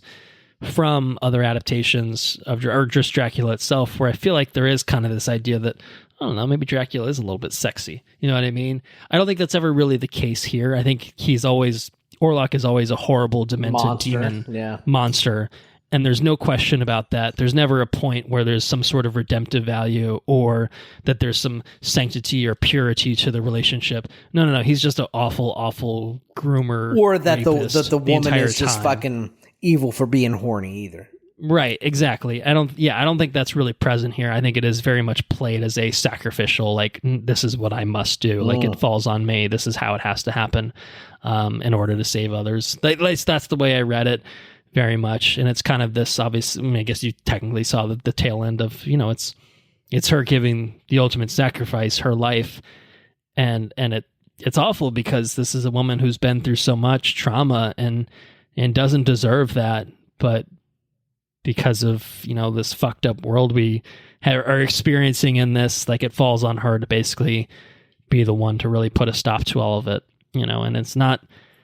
I don't think the movie ever really places it on her feet, like it's not her fault, that, like obviously she's lonely and seeks this, spirit, and he lashes onto her, like, she awakens him from his slumber or whatever. Like, it's not really played at any point as like, oh, she's a horn dog and, that's okay. Like, it's very much played, I think, of... Well, I think the fascinating thing is I think the movie went out of its way to establish hunger as a thing. You know what I mean? Like, Orlok, like the thing about the vampire, the vampire, The vampire. Nosferatu. Is that they hunger for the blood, right. They hunger for these things. Yeah. And like for Nicholas Holt's character, he hungered for success. Right. And so he pursued the vampire, and she hungered for companionship and feeling, and so she gravitated towards this thing, and I think it's a real poetic, and I'm a couple of 60-minute IPAs in, so I don't know how to quite articulate these things. I've been drinking some heavy ones myself. I get it. As well as I should, but I think the point that I'm trying to get to is that the vampire represents the longing for mortal things, right? Whether it's companionship or success or wealth, and what we'll do in order to achieve those things, and I think that's a really good thing about Eggers is he takes these like very human things, these very like normal things, and he elevates them in a very artistic way. Totally. I agree. Yeah. And in ways that aren't like, like we talk about the Odyssey, or we talk about we talked about that sci-fi movie coming out where the individual's elevated amongst a totalitarian kind of government or whatever. Yeah. You know what I mean? Yeah. You take these stories that are like retold over and over and over again, but when you can elevate them in such an artistic way, and you can kind of just like, you find an artistic, interesting way to tell the human experience and like the pitfalls of giving into certain things or whatever. I think it's really cool. It's very poetic. And it's awesome that it's really gratifying when you see a movie like this, or any sort of other movie that's like kind of really artistic, that tells really impactful story. Like, just the themes are real impactful. They're real important. Yeah. And you see them be as successful as they are. I think that's really awesome. Yeah, I think it's an incredible story told within the themes of within the trappings of a horror kind of deal. And I think if you can extract what it's trying to do or whatever it's trying to say, I think it's even more rewarding. I think it's like a good poem, a good story. You can revisit it a couple of times and probably pull something different from it every time. Definitely. And I think it's fair to say that you and I, after one viewing in this movie, we're not experts. We're not fully grasping everything that it's trying to tell. Especially me. Fuck, I was falling asleep, dude. Right. That's not helpful. Fucking Friday night bullshit showing, it's fucking you up. But like this is a movie I think that has rewatchability. Again, it's not an uplifting experience to watch it, but I think that you can really see everything that was infused into it that I think gives it this quality of rewatchability, where you're going to pull different things out of it every time you watch it. Whether it is just appreciating, the technical aspects of it, or if it's thematically really kind of seeing something different about it. I'm sure you watch it a second time, you're going to thematically read the ending differently because you might have a better context of what it is. You know what I mean? But I think that there's a lot in this movie. There's a lot to unpack. There's a lot to unpack. We have only scratched the surface. if we've even done so, if we've even scratched the surface. We might be totally off base, kind of in far off the mark for what Eggers is trying to deliver to us, but that's what we got for now, on a first pass, with a little dozing here and there and a few drinks in our systems at this point in time, and close to a few hours of recording as well. That's what happens, that's what we got for you. So, the good news is, and I'm not saying we don't have, if you have other spoilerific thoughts, feel free to offer them up. The good news is maybe this movie will come up again when we talk about our year in review. I have to think it'll come up in some capacity. Maybe it's your favorite movie of the year. Maybe it's not. Maybe it's in your top 5. Maybe it's in your top 10. Maybe there's acting in here that's, worthy of mention. Maybe it'll just come up in some capacity. I think that there's a number of ways that we could be talking about this movie again. And I think we'll have the next few weeks to really, truly think about that and give it a little extra analysis. Maybe not as much analysis as we would like, if we were able to see it again in that span of time. But it's definitely warming around in my brain, I would say. So I'm going to be thinking about it. So either way, let me ask you now, do you have any other spoilerific thoughts? I think I'm out myself. No, that's it. I really wanted to talk about the crossroads, and I really wanted to talk about that sequence where, shit, like the fucking blood coming from her eyes and stuff. Yeah. It was pretty good stuff. Yeah. Like the when he's in the curtains and he's a fucking shadow. Oh yeah. The fucking the hand shot. Oh my god, how could we have gone this whole episode without mentioning the hand shot? The fucking stuck hand out to me in the trailer, dude. And it's extended in the movie, and it's fucking amazing. All right. Just like, well, I guess we might have talked about it on the next episode. But yeah. Man, that was awesome. Good stuff. Cinematography is top notch. Who was the cinematographer here? We didn't talk about. We got to throw this man some praise. I have to say, even though he is apparently American born, I don't know how to say this man's name, but Jaron Blaschke is maybe Blaschke is the cinematographer. He's a collaborator with Mr. Eggers. Prior to this, he's done all of Eggers' movies, the cinematography for all of them, which makes sense. They're all pretty striking, visually impressive films for sure. And not a lot of other movies that I have seen. Knock at the Cabin with Shyamalan, 2023. But other than that, I don't know if I recognize any of the movies he's done. I Believe in Unicorns, 2014. Backroads, 2018. Down a Dark Hole. Yeah, he just seems to be an Eggers guy through and through for whatever reason. So, okay. And it's crazy because he's clearly a very talented guy. Maybe this will springboard him into bigger, better opportunity. Well, I don't want to say bigger and better opportunities, but other opportunities to obviously to do things. And obviously, if he's keen to keep working with Robert Eggers, I think we will all be rewarded for that. So yeah, very talented individual, for sure. All right, I think that will do it then for our episodic coverage of Nosferatu.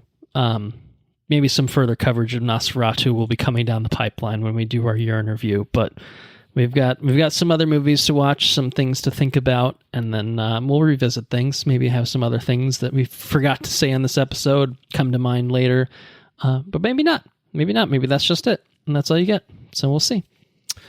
But let's wind down, let's talk about other things, let's catch up maybe for a little bit. It's been a few weeks. I don't know how much you want to get into things. We are running a little bit later on this episode than I hoped, maybe anticipated would be the wrong word because it's us. But yeah, right. It's Christmas. Christmas has come and gone. New Year's has come and gone. Do you have anything you want to talk about? The baby had an awesome Christmas. This is his first Christmas that he's like a conscious human being, understands what's happening around him, sort of thing. That's fair. So baby's first real Christmas, not technically, but effectively. Yeah. And so he had an awesome Christmas. Got some goodies. Good gifts. Lots of goodies. We built him a new Santa bedroom. Claus came to town. we built him a bedroom away from, like, and that way we can keep the nursery because we have another baby coming in. For sure. Yeah. So we built him a big boy room. It came out pretty good. I wanted to do crown molding. That was the thing I really wanted to do, but I did not end up doing it. Daunting as a task prospect. It's a daunting task, and it's an expensive thing to try to learn. Gotcha. So I did not do it yet. We're waiting. We're waiting for that. But we built him a bedroom. He was real pumped up about it. Lots of presents for him. It was really cool. I did, if I have to brag about a gift that I got, on your recommendation, I added a PlayStation Portal to my Dealio. I don't know if it was either the Agatha episode or the Gladiator episode where I feel like I spent 10 minutes just talking about, like, yeah, it's pretty cool, pretty neat. Yeah, I feel like I picked your brain pretty clean about it. And it was between adding that to my Christmas thing or a Steam Deck or, one of the 1,000 other kind of things that are some sort of thing along those lines. Exactly. And I added that on the sole thing that I can play PlayStation exclusives, which are a thing that you can't really get anywhere else. Right. And I can say I am thoroughly impressed with my Portal. It performs very well. I've played... I can play FPSs on it, which is awesome. It's a real. I feel like it's a real refined device. I think it feels pretty nice, like PlayStation usually does. They usually put up pretty good shit. Right. Yeah. I mean, tactile.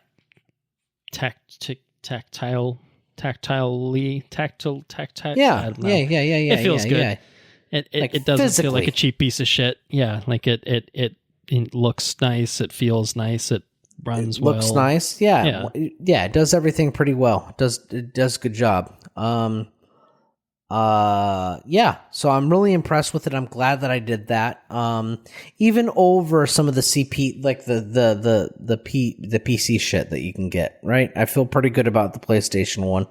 Yeah, I mean, the Steam Deck is probably a little bit more robust, but I think it just depends on kind of what you're looking for, of what. It's also light. It's going to be lighter. It's going to be the fact that it's just the PlayStation stuff. And the PlayStation stuff, you get exclusives that you don't get on PC. I feel good about that. I also feel good that you get a more refined experience with the PC stuff or with the PlayStation stuff. Right. Yeah. I feel like a lot of the console stuff tends to be. It's going to work. It's going to work with. Exactly. It's dialed in. It's with PC, you got to mess with settings and hope that it works, but then sometimes shit fucks up anyway, and it's not optimized in the same way that it is for consoles. As much as I have a Mac now, and my primary computer is a Mac, right, yeah. I use a PC at work, but I've grown lazy with the way I interact with technology. I just want the shit to work. Yeah, I don't need to troubleshoot for an hour just to get the goddamn thing to work. And I'm capable of it, right. and sometimes I enjoy a good problem solving. At this point in your life, you don't really have the time for it. No, exactly. I got the baby. The baby's asleep. I got an hour to play. I want to fucking play it, and I want to be done with it. I want an hour to fuck with it, and then by the time I fix it, I'm like, God damn it, I have to go to bed. Exactly. I'm not interested. So the PlayStation really shined bright, and I got that for Christmas. I'm really excited about it. I hope I get to a point where I feel confident in my college football. To play you. I think having a dynasty would be a lot of fun if I could interact with you and play football. Start an online dynasty. I mean, we can tinker with the settings, sliders and stuff to make stuff a little, Yeah, I think it would kick my ass because I don't know. I play against the computer exclusively, and I throw picks pretty often. So I still haven't quite mastered. I just know every time I've played I played games against you with sports, I've got my ass kicked every time. Yeah, but it's still be pretty fun because I get to play against the computer most of the time. So yeah, exactly. It'll be pretty fun. We'll have to set it up. But anyways, if Georgia beats Florida, it's not the craziest thing in the world, right? I did get one of the. I'm real excited about I got Storm, Force of Nature, which is this is a Magic the Gathering card that I. Oh, is this the Marvel? This is the Marvel tie-in. Magic. It was a thing. giant clusterfuck when it came out because it sold out within like minutes. Yeah. Well, that's a pretty but cool card. I did manage to. It's actually I think it's a very good card. I'm real excited about it. Like, in terms of usage while playing and stuff. Yeah, Not like a cool fun card to play. Cool. Okay. Yeah. But I think she's the most. And then Steven got me the Iron Man. The Iron Man secret layer drop. So I got two of the Marvel secret layer drops that came out badass this year. Marvel Magic the Gathering cards. It's pretty cool. Yeah, it's pretty cool. So I got to build a deck around them, which is neat. It's fun. What else? Watch Wicked. Wicked. I don't know if we're gonna cover it, so I'm just gonna get my thoughts out there. Yeah, no, do it now. I mean, again, if it is gonna pop up in your year in review coverage, then you can either save it for then or just give it out now. I mean, I don't care. You do you. Well, I'm gonna. I just my 2 cents is I spent a lot of time. I feel like I spent a lot of time shitting on this thing that was coming out because the trailers looked like shit. The trailers looked bad. It looked like green screen dog shit. And for me, which is what I said. I'm not trying to steal your thunder. Like, there you go. I have familiarity with the stage show. I know I've seen it. I've only seen it the once, but like I know it. I know the music's good. I know it's a good thing that could be good, but those trailers never showed it that way. So it was a little bit of a surprise for me to be like, oh no, this. And the initial reaction was just like, oh, this is good. I'm like, I don't know. It kind of looks like shit though. Like I'm like, what's the disconnect here? And I think it is just very simply explained as the trailers. I don't know if they just weren't quite ready, but I feel like and like you may agree or disagree. Like there are definitely some shoddy aspects of like the visuals in the movie. Yeah, but sure. like for whatever reason, the trailer is just like focused on the Emerald City shit that looked kind of like ass, and didn't really show off like the sets and stuff of like where the school is and stuff. Like it just totally kind of disguised. There was a lot of practical effects. That there was an actual movie being made at some point and not just dog shit buried in CGI crap. Yeah, exactly. So anyway, your thoughts. I don't want to again. So totally my thoughts on it were, I mean, exactly that. Like you would have if you only solely watched the trailers for the movie, you would have never picked up on the fact that there were a lot of like production elements that were produced to make the movie. Right. And I think that the practical production of this movie was actually really well done. I think that it was, I think that a lot went into it. And I was actually really impressed. The set design was pretty impressive. I thought it was, right. And it for a movie that looked like it was going to be nothing but CG green screen. Yeah. The entire time, like the fact that there were not only sets in the first place, but that they were very intricately designed was like, why was this hidden? Why did you not show that? Advertised? Exactly. It's like they wanted to hide away the fact that it was a musical almost. Well, that's definitely a thing that happens. So yeah, that makes. I mean, it could be part of it. Yeah. Yeah. So I was thoroughly. I mean, because the bar was set so low, I was thoroughly impressed with the movie. I was really entertained. Yeah. She even had a fucking Spawn cape at the end, which was pretty cool. It got a little large. I don't know exactly what the physics of that are, but hey, it was probably it's cool. Little magic action. And it did look a little better than the juice that was floating around behind Spawn in his movie. That's a good. We should revisit Spawn, that movie, at some point. John Leguizamo was the Violator. Anyway, Spawn. That's neither here nor there. That was a thing. Yeah. So I thought I really enjoyed that. I thought it was really good. The baby watched it. Yeah. I really think we're training the baby to watch TV, dude. Yeah. And it's pretty cool. He's not on like phones and stuff, but he'll watch the TV. He does like TVs. Bright lights. Anyways, so that's a thing. Colors. What else would we do? I mean, I feel like that's pretty much it. That's literally the only thing I think. Really... I think with what we talked about with Wicked, I think was basically like, hey, if you think the first one is like kind of, okay, at least what we'll do is maybe we'll give it the fuller conversation when part 2 comes out, because then we can just kind of cover it as one big deal. Like, in full. It's true. Yeah. So maybe it's definitely worth covering for sure. Maybe I thoroughly you'll watch enjoyed Wicked it. for good in theaters, because it's not called Wicked Part 2 for some reason, even though Wicked was called Wicked Part 1. Fucking bullshit. I'm done with naming schemes of movies. It pisses me off. So, but I can't think of what else we really did. We watched. Right. I know we watched. I haven't finished Marvel What If. Haven't finished that yet. Oh yeah, that's right. That dropped. Those are all haven't finished Skeleton Crew. I haven't seen a single episode of either of those things, actually. On the list, though. On the list. I did watch like the last third of Dune Part 2, and it's still incredible. Right. Mm-hmm. We watched the Megan Fox Netflix movie. Subservience, I think is what it's called. Okay, that sounds right. Yeah, how was the that? AI? Yeah. How was that? Seems like it'll be bad, but I want to know, how was it? It was intense. Did you have fun with it? Yeah, I had fun with it. I had fun with it. All right. How many Hopscutioners did you have? I think it was a bottle of wine in. Okay, that's like 3, probably.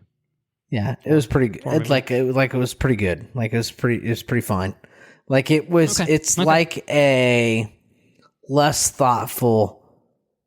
M3gan-esque in any way, or it's like a less thoughtful. Like it's like M3gan. It's like a less thoughtful. Deus Machina. Is that right? Okay. I feel like I got the name wrong. Ex Machina, the Alex Garland one. Yeah, it's like a less thoughtful version of that. Okay. Okay, right, because she's okay, got it. Okay. Yeah, it's totally fine. Like it was intense. Like it was intense. It was fun to watch. I had fun watching it with Sarah. That was good. Okay. I'm not like, best movie of the year or anything like that, but it was pretty fun. It was totally fine. Totally fine is the way I would watch that. I would say that. Okay. I also watched. We watched another one on the Netflix. It was Fire 'em up. You didn't watch Emilia Perez, but you watched all this other shit on Netflix. Was it? I don't know. What was it? We watched the AI one, and then we watched another one. I thought it was another AI one. I was like, Jesus no, Christ, it wasn't how many another fucking AI one. Are there? What the fuck was that movie called? I can't remember. I don't know. All right, give me some details. I'll spit we it. watched an animated movie, Christmas movie on the Netflix. Christmas movie. Okay. It was called. God damn it, dude! What are the fucking Netflix movies? Animated Christmas movie Netflix. Let's see what we come up with. AI review. That Christmas. Klaus. Jingle Jangle. Hot Frosty. We watched. I gotta watch Kunk on Life. Kunk on Life has got a new Netflix special on. Yeah, I saw that. Yeah. I'm there for it 100%. Is it That Christmas? That's the only thing that seems to be new. Yeah. That's it. Yep. Brian Cox. That one was pretty good. I like that one. I didn't know this existed. Oh, that's okay. All right. That Christmas? Yeah, it was pretty good. I thought that was pretty fun. Bill Nye. What else did we watch? We watched something other. I can't remember what it was. Any other Christmas movies? Christmas staples? We watched.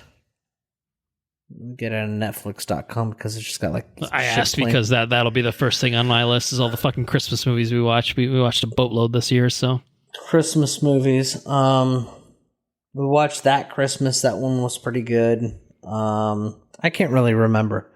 It's been a while since we watched the fucking Megan Fox movie. There was another one. Oh, we watched the movie with the fucking guy from the guy Bad Bosses. Yeah, Horrible Bosses. Horrible Bosses. Yeah. All right. Sudeikis, No. Charlie Day, No. Jason Bateman. Carry On. Jason Bateman. We watched Carry On. That's right. All right. And how was it? We got there. See, we know. We know these things. We have this link. Carry On. How was it? It was okay. Okay.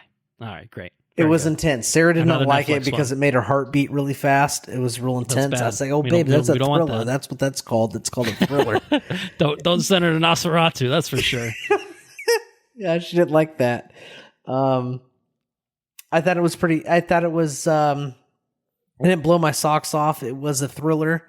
I enjoyed watching. I keep wanting to say Bateman. What's it? Yeah. Jason Bateman. Jason Bateman. I enjoyed watching him in a not pleasant role. I thought that was pretty interesting. You know. Yeah. I thought it was pretty. He did that a little bit in. What's the fucking? There's another thing that's on Netflix where he's the Ozarks. Breaking Bad. The Ozarks. Yeah, Ozark. Yeah. I never watched Breaking Bad, but not. Yeah, and I think I think he does a good job of playing like just like a matter of fact, like kind of like cold kind of character. I think he does a good job of that. He did a good job. And the guy that played in like Let Me Finger You at the fucking concert, that guy. Fassbender? What? No, I can't remember. No, not the fucking the guy that he was part of the Secret Service or whatever, and he like went to the concert and he like went and like put a condom on, Oh, is it Taron? Yeah, that one. Yeah. He did a good job too. I'll do the fingering in Kingsman, the Golden Circle. Well, he wasn't like he fingered somebody at that fucking concert. I remember that. But there's a very unnecessary camera shot of things happening, of that tracker being implanted, as I recall. Yeah. Even though most of us have tried to scrub that movie from our brain, some of it sticks in there. He did a good job in this one, though. I thought he did okay. Yeah, I like him. He's good. He's good. I've heard, it was good. I've heard mixed things on this. I feel like it's a classic. Critics liked it, and then the audience is like, meh. Yeah, it was totally fine. I thought the pacing was a little weird, it felt a little contrived, but it was. I would say it's a 70% movie. It's totally okay. Okay, yeah. Subservience, I say, would be a 60% movie. It's totally okay.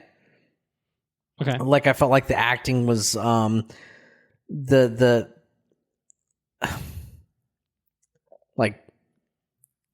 movie felt hot and heavy the entire movie, and it was separated from what the people were saying. You know what I mean? It felt like whiplashy a little bit from the performances that we were getting. So I'd say it's like a 50-60% movie. And then the Christmas movie, though, I'd say that's a solid 80. That's a solid 80 movie. It's totally a good Christmas movie. Good animated one. Yeah, and I feel like that's... I have been watching a little bit of Skeleton Crew. I have been watching a little bit of the Marvel What If. Yeah. Yep. Not up to date or whatever on. Yeah, I'm not finished up on it. All right. Well, I mean, I guess What If's definitely a 2024 show. I think Skeleton Crew is not quite wrapped up, so it's like a borderline. How do we classify that if it doesn't actually finish till 2025 sort of show? So I don't know. Either way, figure it out. That's pretty much it for me. Okay. Very nice. Well, I'm gonna try to do this fairly quickly. We'll see how it goes. I'm gonna move my microphone away from my mouth. You're allowed to respond if you feel so inclined. So pull it down if you need to. I'm gonna rattle off the fucking Christmas movies we watched this year. So Christmas snuck up on us. I don't know how it was for you guys down there, but we got the Christmas decorations out probably a week or so into December. We did get a Christmas tree up. But we didn't really actually fully envelop ourselves in the Christmas spirit until we went up to New York to visit Anna's parents. We stayed up there for 5-6 days, and we blazed through some fucking movies. So we watched Rudolph, the classic Rudolph, the animated Bankin and Rass Rudolph, Rankin and Bass Rudolph. I got it backwards. I was like, I said it, I'm like, that's not right. We also watched. I hadn't seen this. I think since I was a kid, maybe Santa Claus is Coming to Town. The same thing. Rankin and Bass, the animated one. It's like real kind of fucked up. There's Burgermeister Meisterburger. I don't know if you know anything about that shit. But he doesn't like toys. He bans all the toys. He's like a fucking Nazi. It's crazy shit, man. A Charlie Brown Christmas. We watched that. It's a fucking staple. It's a classic. We watched The Muppets Christmas Carol, which is my personal favorite Christmas movie of all time, and wouldn't you know it, it stands the test of time, and it's still incredible. Shout outs to my boys Gonzo and Rizzo the Rat, because they're great. Mr. Dickens. We watched the Jim Carrey Grinch, which is not a yearly staple, but is obviously a classic. How the Grinch Stole Christmas 2000, Ron Howard joint. We watched the animated film The Snowman, which I think is British. It's a British TV film, kind of on the shorter side, based off of a little picture book, which is really, really beautifully animated, really, really well done. Rewatched for the first time one of you and I's favorite movie of, I think, last year, The Holdovers. I think it's going to be a Christmas staple. I'll pull down my mic for that one. That's a good movie. That's a great fucking movie. It was maybe number 1 or 2 for you. I don't know. We have to check the receipts on that one, but it was very, very high. 2023 film. If anyone hasn't watched The Holdovers, it's a great Christmas movie. It's very Christmas centric, but not only that, it's a fantastic fucking film. It's a beautiful, it's really good, really, really well done film. Very accomplished. Out of nowhere. Film. Yeah, just fucking awesome movie, and I think it will be a yearly. It's a Christmas staple. 2 years out, I'm declaring it. It's a Christmas staple. I think last year, this could be. I'm declaring it now. It is. Holdovers is fantastic. I ended up buying the Blu-ray myself, and then as soon as I bought it, I saw that they were putting out a 4K 2 weeks after that. I'm like, son of a bitch. Of course. So I'll upgrade at some point, but not yet. Can't do that to myself just yet. I got the Blu-ray on sale. It was like $8. So anyway, others. Elf. Watched Elf. Not a yearly staple, but obviously very fun. Johnny V joint, and then the Santa Claus, which I haven't seen in a few years. Did watch that, fun. Did not watch its sequels, but enjoyed it. Had fun with it. I think that was the last one we watched. We have plans, intentions still, even though we're a little bit past the Christmas season, to watch Die Hard, because yes, it is a Christmas movie. Anna's never seen it before. Anna's never seen Die Hard? Are you kidding me right now? She hasn't seen Die Hard. She hasn't seen any of them. Which, to be fair, I think if you're going to watch any, the first one's really the only one that you need to watch. Jesus. But I think the others have That's some a big value. one, Maybe though. not That's 5, a big one. So we're going to watch Die Hard. We're going to make it happen. She is very ill. She has been ill for a few days, unfortunately, and not really feeling up to, watching the things that we wanted to watch. So we've been binging some ER and the like, which is fun. Good. We love a good medical drama. You might be on the Grey's stuff. Maybe you guys are taking a break at this point. We haven't watched it in a long time. Yeah, you get back to it eventually. Maybe, who's to say? But yeah. So we're going to try to watch Die Hard. I think we watched. Damn it, dude! I knew what I was going to say. I was real pumped up about it. Die Hard. We didn't watch. Fucking Home Alone. Home Alone, dude. Yeah, that's a good one. We watched Home Alone this year. We did not watch Home Alone this year. Yeah, I know. Oh, it scratched an itch. It was a good itch, too. It was like when you scratch Obi's belly and his fucking leg starts thumping. It was one of those. That was one of those kind of itches. You know what I mean? Yeah. I laughed so hard. I hadn't been drinking or nothing. It was just a good. It's just good. It's just pure good. Yeah, pure good. Yeah, Home Alone's a good one, dude. I think Home Alone will enter the rotation next year. I think it's too late. Die Hard, I want to get to. We actually got a popcorn machine. Look as a guys. gift from my brothers, which is pretty cool. It's like a tabletop one. It's not the full cart sort of thing, but thought about the cart. Not a full fucking carnival kind of deal. No, not a full carnival deal. Would have been pretty cool. We tested it out a couple of days ago, and it's pretty fucking cool. So we want to put it upstairs in our theater room and have it as like a little fixture up there. And we were going to do that and Die Hard, but she was feeling like shit. Maybe bronchitis. Unclear, but she's on antibiotics and stuff now, so it's not fun. I feel good though, so it could be worse. Because that's what matters. Sucks to suck. I've been sick a few times in the past 4 months. I was sick 3 or 4 times, And this is the one time where I'm like, yes, I'm finally not sick, which I might be speaking too soon, but I'm like, this is the first time I'm recording in like fucking 2 months where I haven't been like coming off some sort of illness. So I feel pretty good about things. Anyway. Colt says, I don't feel bad. I feel great. I'm the king of the world. Other things, I'll go through again these hopefully relatively quickly. Our Christmas gift to each other, Anna and I, was to take another trip to New York City, which we did. We did indeed do that. We treated ourselves and decided to take Amtrak this year instead of Megabus. It was actually cheaper and it was much nicer. So it was definitely worth that. It was nice. We had a nice brunch once we got in, which was really good. We got some shakshuka. It's fucking good, man. Good coffee. We had enough time. We were doing a matinee show of Moulin Rouge, so we made our way to Central Park beforehand, and it was like a really, really awesome, nice weather day. It was awesome. Like, we went on a Wednesday. It was like 60-something degrees, which was great. Usually when we go, it's either fucking pouring rain or it's freezing. So when you were sending me those pictures? Or both. Yes, it was when I was sending those pictures. Yeah, it looked very nice. I think I sent pictures literally from Central Park. So we walked through Central Park. We went to the Balto statue, walked around Central Park, went to the John Lennon Imagine section of it. I don't know what the specific name is.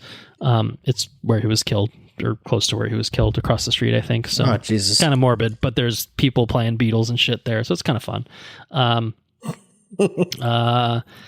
Then we did a lot of stuff kind of before we even saw the show. We went down to the Rockefeller Center, saw the big fucking Christmas tree. We went over to Bryant Park and kind of perused a little bit, and I sent you pictures of this.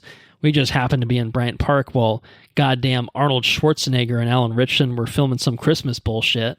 So I got a couple pictures of both of them filming some Christmas shit, which will probably be on Netflix next year, which will probably be bad, but I kind of want to watch it, which also reminds me, apparently Red One, that piece of shit Christmas movie with The Rock, is apparently wasn't half bad. Apparently kind of fun. Did you watch it? No, I never watched it. It's been praised by my dad. My dad loved it. He thought it was great. I think I've missed the window of like when it's allowable to watch it. Like, I think I have to wait for next Christmas at this point. Die Hard, you can get away with watching whenever. But I heard it was fine. I think it's on Prime now, like it's streaming, and I've heard it's okay, but we didn't actually watch it. I told Anna, I was like, throw me maybe a couple Hopsecutioners deep. I might give it a go. I might give it a go, but probably standard at this point. All right. But anyway, we saw Moulin Rouge on Broadway. The movie is Anna's favorite movie. I've seen it now as a yearly staple of watching it on Thanksgiving since I've known her, basically. And the stage show was really fun. It's kind of the same thing. It's a jukebox musical where it's, kind of pop songs, thrown in there, but they changed it up. So there's like Lady Gaga, there's Sia, like Chandelier and stuff like that. So, and Katy Perry, so it's changed a little bit from the movie. Some of the characterization and kind of plot is changed from the movie.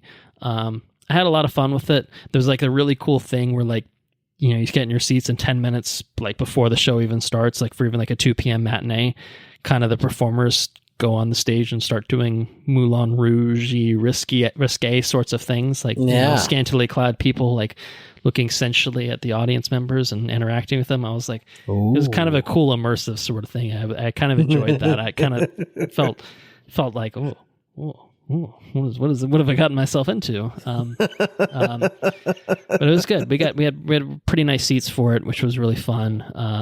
And I enjoyed it. It's probably not my favorite musical that I've seen, but it was a lot of fun. Really, really enjoyable. We watched it because the actor playing Satine was who we saw in Hadestown last year, and she was phenomenal. Oh, yeah. We've kind of made it like, hey, if she just rotates roles like every December, then like we're just going to go see whatever she's in because she's great. So Saleha Pfeiffer is her name. And then we had some drinks, had a nice dinner, and then went back home. So it was really nice, successful New York City trip. It was supposed to rain, and then the rain kind of got pushed. I think we only had like a brief spurt of rain as we were traveling from the show to dinner, and then from the dinner to the subway, which was like a 1-minute walk, and then we were totally good. So really, really, really lucked out in terms of weather, which was really, really awesome. So really, really fun, successful New York City trip. for our kind of Christmas present, which was fun. Other things, I'll skip one of these. We watched on New Year's Day What We Do in the Shadows, the 2014 mockumentary film with Taika Waititi in it and Jermaine Clement and others. I don't remember why. We got pretty toasty. Some bottles of champagne were popped on New Year's Day, and at some point, like it was like 1 a.m., we put in What We Do in the Shadows. We watched, and I hadn't seen it, so that's kind of part of it. And we'd seen clips from the TV show, which looked very funny. But we put it in, and it's great. And it's actually thematically great because there's the vampire in it, Peter, who looks like fucking Nosferatu. So I had to talk about it on this episode because there's a Nosferatu-coded vampire in there. Right. Naturally, exactly. So anyway, great fucking movie. Holds up.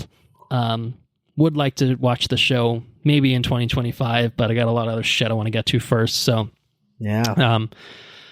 But very good movie. Would recommend. And then finally, something that I know you listened to some of the audiobook for, maybe some more, I'm not sure, but I did finish reading finally The Lightning Thief, the first Percy Jackson book. Oh yeah, I finished that. I did do that. Yeah, so pretty fun and pretty enjoyable. I don't how'd you like it? Did you have fun with it?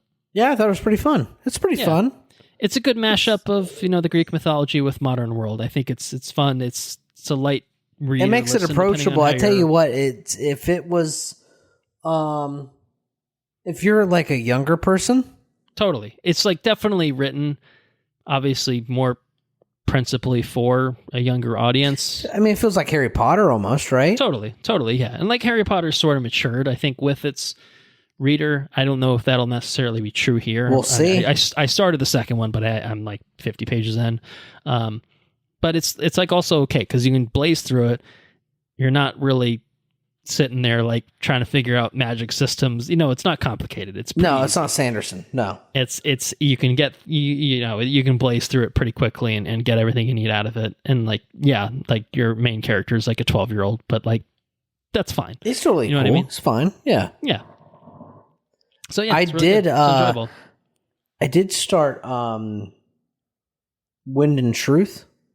Yeah, new Sanderson. Did I tell you that before?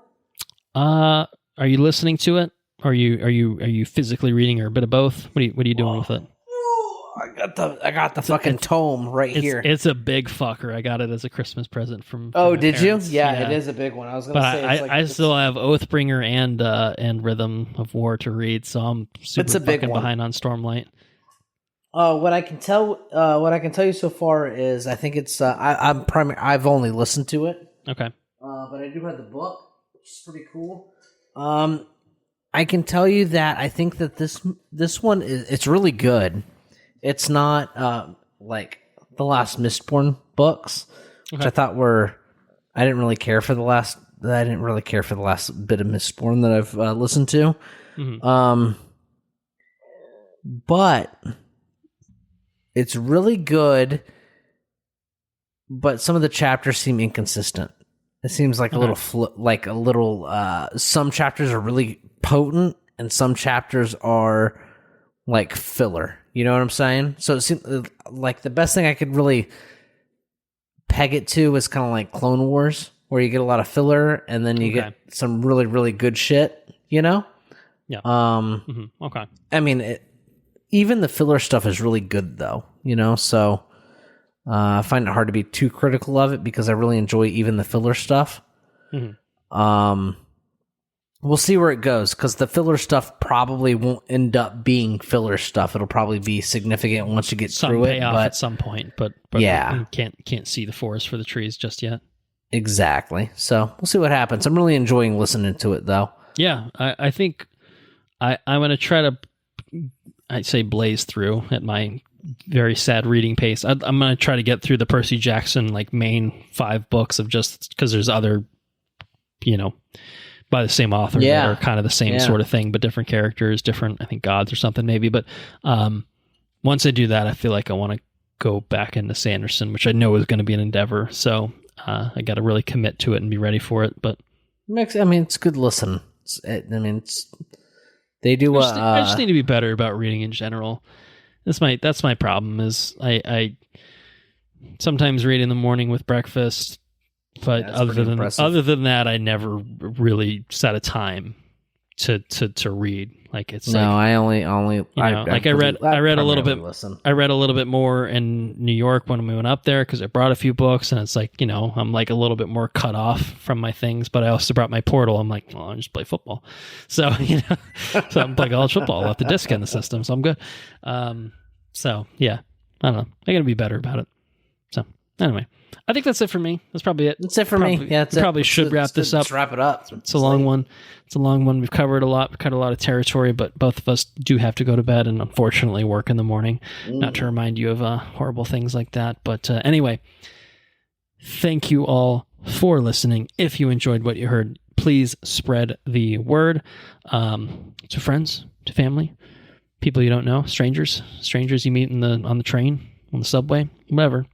Maybe don't do that, actually. Then they'll hate us. So I take all of that back. Just to people that you think will appreciate what we do. We are on Patreon at patreon.com/watchreviewrepeat. If you just can't get enough of us and you want to hear us as soon as possible and you want to get early access to all of our regular episodes, maybe time exclusive to bonus episodes that we cook up in 2025, we'll do something. Probably once we kind of hit the ground running with the year, we'll figure out something to do for bonus episodes, so don't expect anything imminently, but hopefully sometime later this year we'll figure something out. But either way, early access to our regular episodes is a really good perk because I've been slacking on the editing front, but hopefully we'll get better this year. My New Year's resolution is to get better on that front. But patreon.com/watchreviewrepeat, $2 a month, man. It's really not a lot. You get a lot for that. If you want to hear us first anyway, and get behind the scenes stuff, scripts and all that stuff, see how the magic happens, whatever.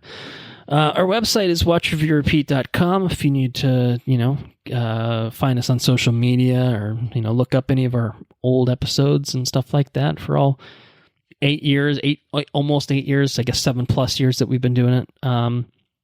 We're on socials. We're on Instagram at watchreviewrepeat. We're on Facebook, facebook.com/watchreviewrepeat. And we are on Blue Sky now. We are on Blue Sky. What the fuck is that? I don't even know what that is. We're migrating from Twitter because of reasons, shall we say, because it's kind of a shit platform, mostly overtaken by people. So we are on Blue Sky. We have 2 following, which is Blue Sky and myself, but we're going to work on that. We're going to get it figured out. At watchreviewrepeat.bsky.social is what we're at on there. So we're going to try to build that up and kind of use that as a hopeful Twitter replacement. It is basically Twitter as an app, but with a better user base that's not just a bunch of Russian fuckheads. So, yeah. Blue Sky. Any questions, comments, or suggestions, you can email us at Gmail, watchreviewrepeat@gmail.com. If you've got something to say, send it our way. We can do a future listeners' corner. Maybe it's a good time to solicit for anyone that happens to still be here listening. We're going to be doing our year in review episode coverage soon. So if you have your own list of your top 5 movies, shows, honorable mentions, whatever, now's the time. Send them in, because we'll be doing our own quite soon. So we'd love to hear from others and see what they thought about 2024. I've got a lot of homework to do, so if someone sends it in early, it might give me a prompt to watch something, which would be nice. So yeah, definitely chime in if you feel like it. Our intro and outro track is Mechanolith by Kevin MacLeod at Incompetech.com, licensed under the Creative Commons by Attribution 3.0 license. So I think our next episode will likely be the 2024 A Year in Review. I think because we have a lot of stuff to watch and we'll need time to kind of figure it out and then record on it, I think that it's not going to make sense to try to go back and cover stuff that we missed in 2024. I think as a particular episode, I think if it's something that we watched that we missed, we'll talk about it there and we'll find a way to talk about it if it's worth talking about. I think that's probably going to be the way to do it, with just how our time is limited and everything. So I think we can reasonably say that, Nosferatu concludes our content of 2024, but it will not be the end of 2024. We're gonna look back really on ring it out. A lot of stuff. Yeah, we're gonna hopefully watch a few more things before we record. I think it'll be probably a little while before we record again. I think if we can get that out, if we can record it by the end of January, I think that's the goal. Maybe out by the end of January if the timing works out. Otherwise, very, very early February, and then we'll jump into our look ahead and see what's on the horizon or that we missed in 2025 already and figure it out from there. So I think that's a realistic goal to set for ourselves. There's obviously tons and tons of stuff we missed in 2024, and there's tons and tons of stuff that we won't still get a chance to totally talk about. So it is going to be, a somewhat limited year in review based on what we had time and opportunity to see. But I think there's definitely some stuff that we can carve out time for and have a good episode to recap the things, obviously, and figure out what really captured us this year. So or last year, I guess. So that's it. That's what we got. That's everything. Thank you for bearing with us. Oof, that was a long one, but I hope you guys enjoyed it at the same time. So anyway, it was a long one. All right, Andrew, why don't you take them? Take care now. Bye-bye then. Later's on the Menche.